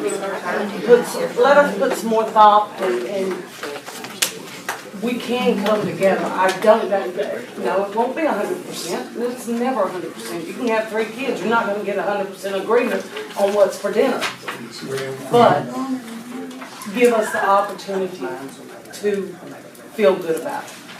And thank you for listening. And one of the If you invite the preacher out there, our show come and eat. All right. One of the things is that Waterwell Road is not for sure at all. Do what? Waterwell Road is not on the top of the list. Well, I understand that, but that was what was presented Sure, and it's scary to us. And we don't want to feel railroaded. Sure. To put it in a polite term. Not that you're Washington D.C. I remember that. All right, Ms. Page. Hey, Ms. Page. Hi. Wake up. You ready to go home? Oh my God. And in other news, this is going to be relatively easy. What I'm asking for tonight is just an adoption of the policies concerning or regarding what we already do. it's coming after the fact. We've been doing this for 3 years, but we have to report to them and provide evidence and documentation that we are doing the right thing when it comes to background check. We are compliant.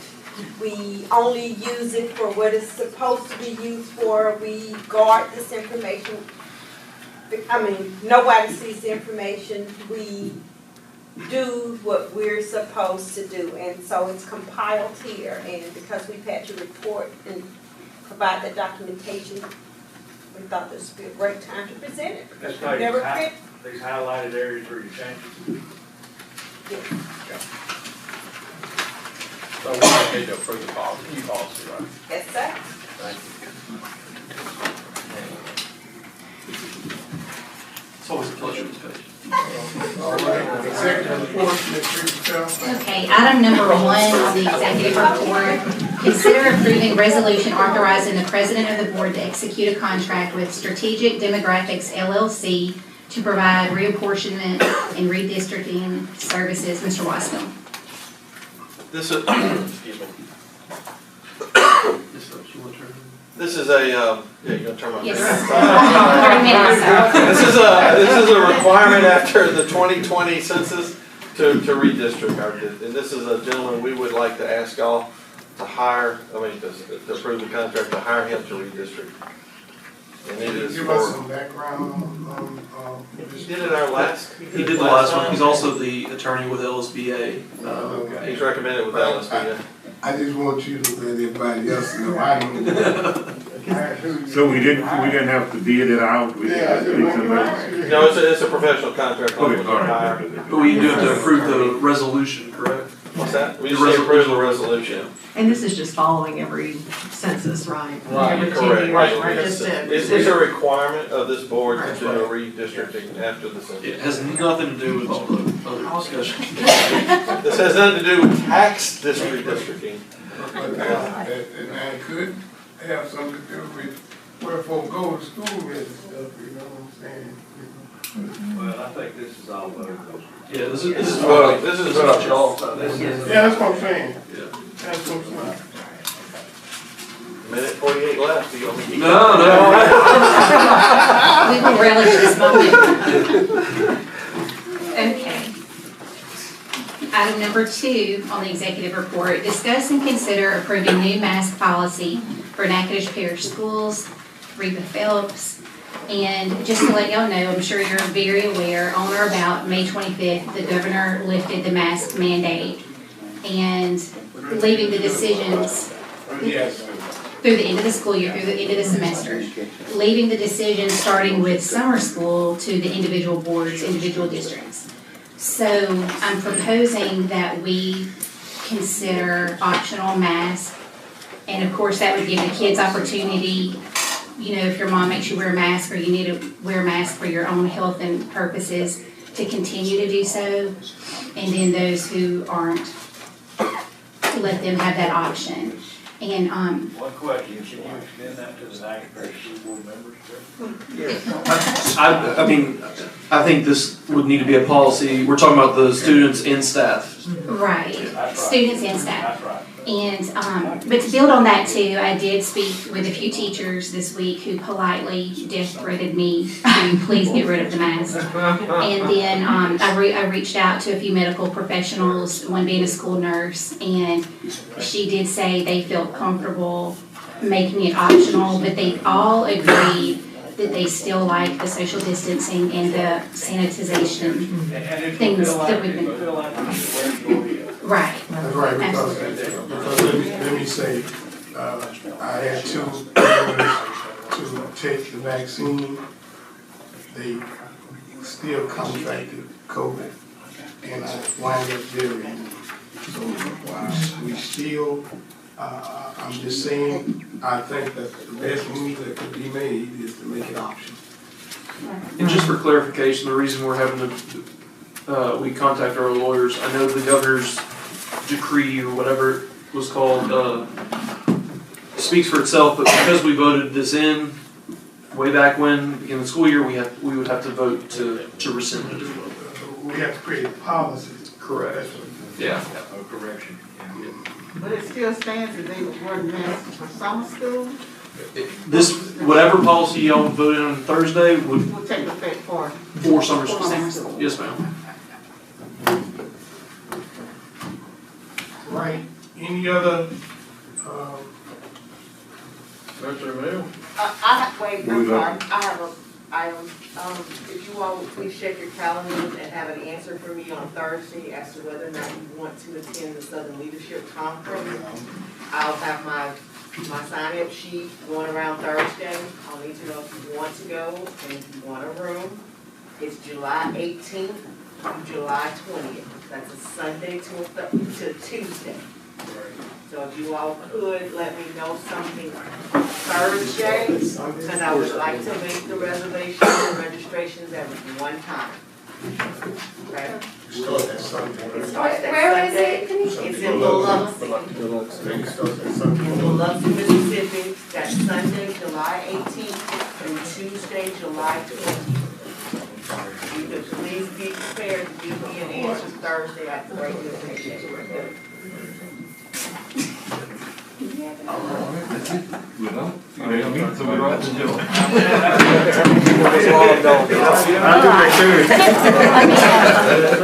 Check that. Yeah, I do that too.